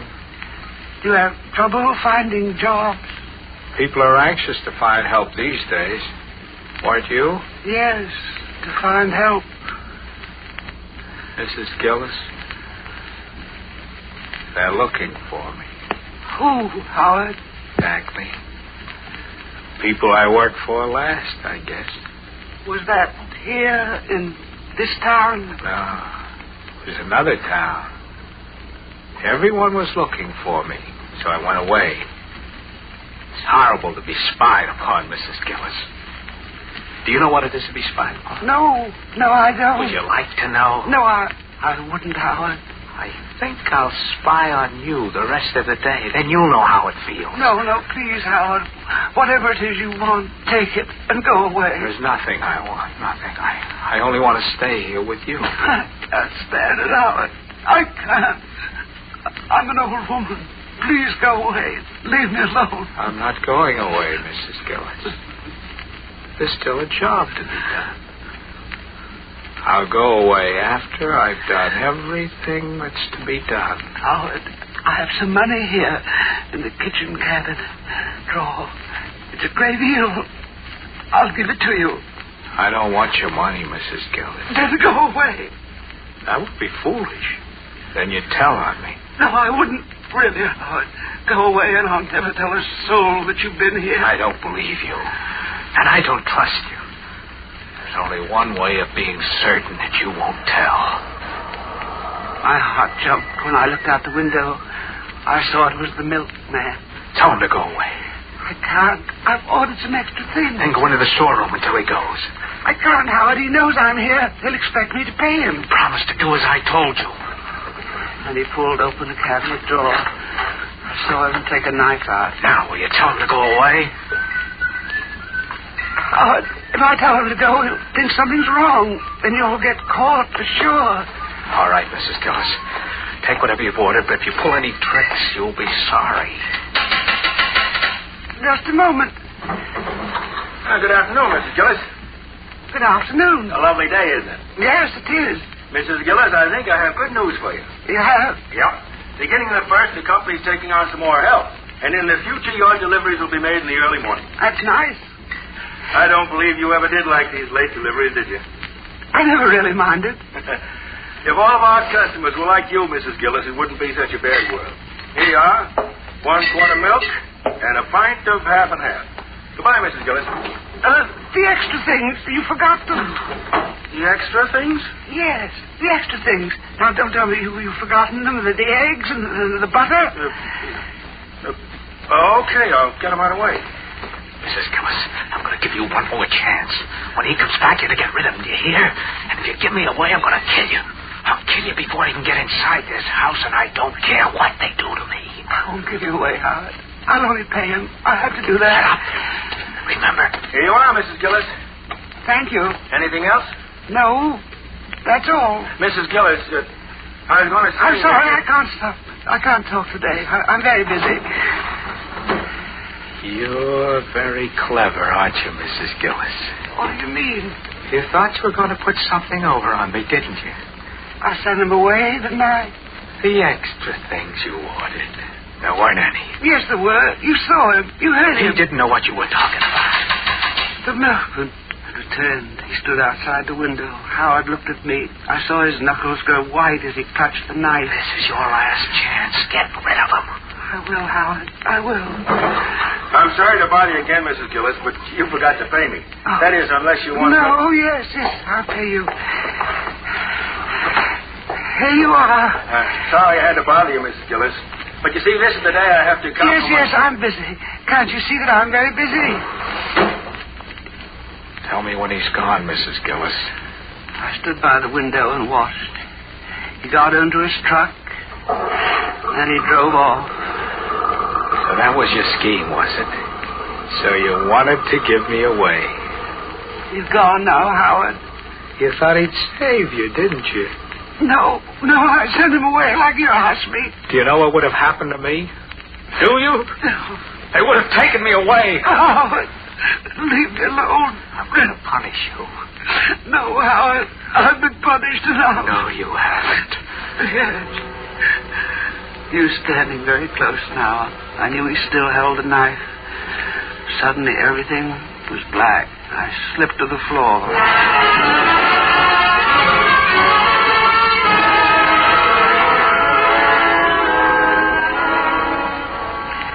When I came to, I was on the kitchen floor. My head throbbed. And I remembered everything. But where was he? And I heard a sound. A soft, swishing sound. It seemed like hours before I could bring myself to move. Suddenly, the hall clock began to strike. Why, it was 5 o'clock. I'd been unconscious for longer than I thought. The room had already turned dark in the late afternoon light, but I could see him now. He stood in the middle of the room. He was pushing my heavy floor polisher back and forth, back and forth. I tried to close the door quietly, but he looked up. He saw me. What time is it, Mrs. Gillis? About 5. Well, I guess I'll call it a day now. I've done a nice job, haven't I? Yes, Howard. Very nice. I think I'll be going now. Doesn't it shine nicely, Mrs. Gillis? Yes. Yes, it does. Is it worth $5 to you? Yes, Howard. I have nice hands, haven't I, Mrs. Gillis? Yes, Howard, you have. Here, take the money. Thank you. It's a pity they have to be used to polish floors. You've done such a good job, Howard. I'm going to give you a few extra dollars. Thank you. Will you be needing me tomorrow, Mrs. Gillis? No, thank you, Howard.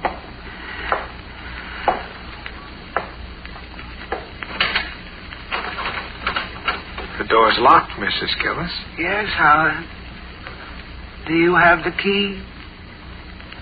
Yes. Yes, I do. I just remember. I just remembered a lot of things. Mrs. Gillis, there's someone at the door. Yes, Howard. Will you open it? Should I? Yes, Howard. You have the key. I have? Is this it, Mrs. Gillis? Yes, Howard. Open the door. Open the door, Howard. Open it. All right, Mrs. Gillis.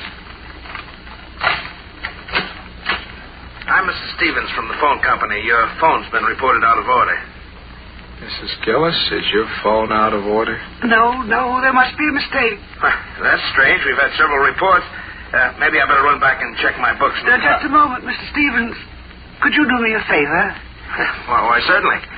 This boy... Mrs. Gillis. This boy, he's worked here all day. He's done a good job. But I don't think he's well. I'm all right, Mrs. Gillis. But you're tired. Aren't you tired, Howard? Doesn't your head ache? Yes.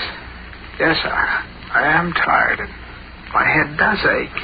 Well, maybe Mr. Stevens will be kind enough to drive you to the car line. I'll be glad to, Mrs. Gillis, but I can't wait long. Right away, and I'll go along, too. I have some marketing to do. And Mr. Stevens, as long as you're here, Would you mind checking the phone just to make sure? Why, well, of course. I'll show you where it is. Can I show him, Mrs. Gillis? No, Howard. You wait here. We'll be right back. I moved quickly toward the den. Mr. Stevens followed me. Once inside, I closed the door behind me. He spotted the torn wires at once. Say, this phone. It's that boy. That man. He's dangerous. Drive us to the police station as fast as you can. Well, Before he could reply, I opened the den door and went out into an empty room. Say. Howard! He's gone. That sure looks that way. No, you've got to find him. But, Mrs. Gillis, if you were afraid You don't of me... understand. He's angry with me. He wants to kill me. And now he's hiding here somewhere. When you go, he'll come out and he'll kill me. Oh, say that, man. Take it easy. You're getting yourself all worked up. You don't believe me. Well, look, Mrs. Gillis, maybe I better run down to the corner and phone for somebody. No, you can't leave me. I'll go with you. Well, sure, if it'll make you feel any better. My car's right outside in the driveway. Yes. Come on.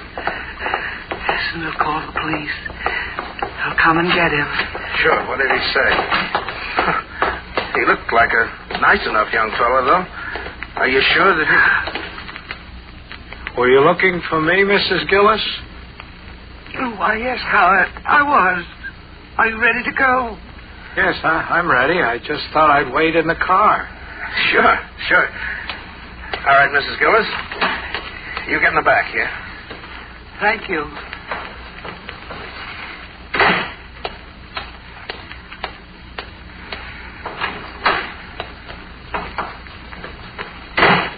It's very kind of you to do this for me. I'm very tired. Just relax, Howard. We'll take care of you. Already? Already, Mr. Stevens. Mr. Stevens. Don't you think I have nice hands? Why? Yes, I guess so. Yes. They're strong hands, too. Very strong.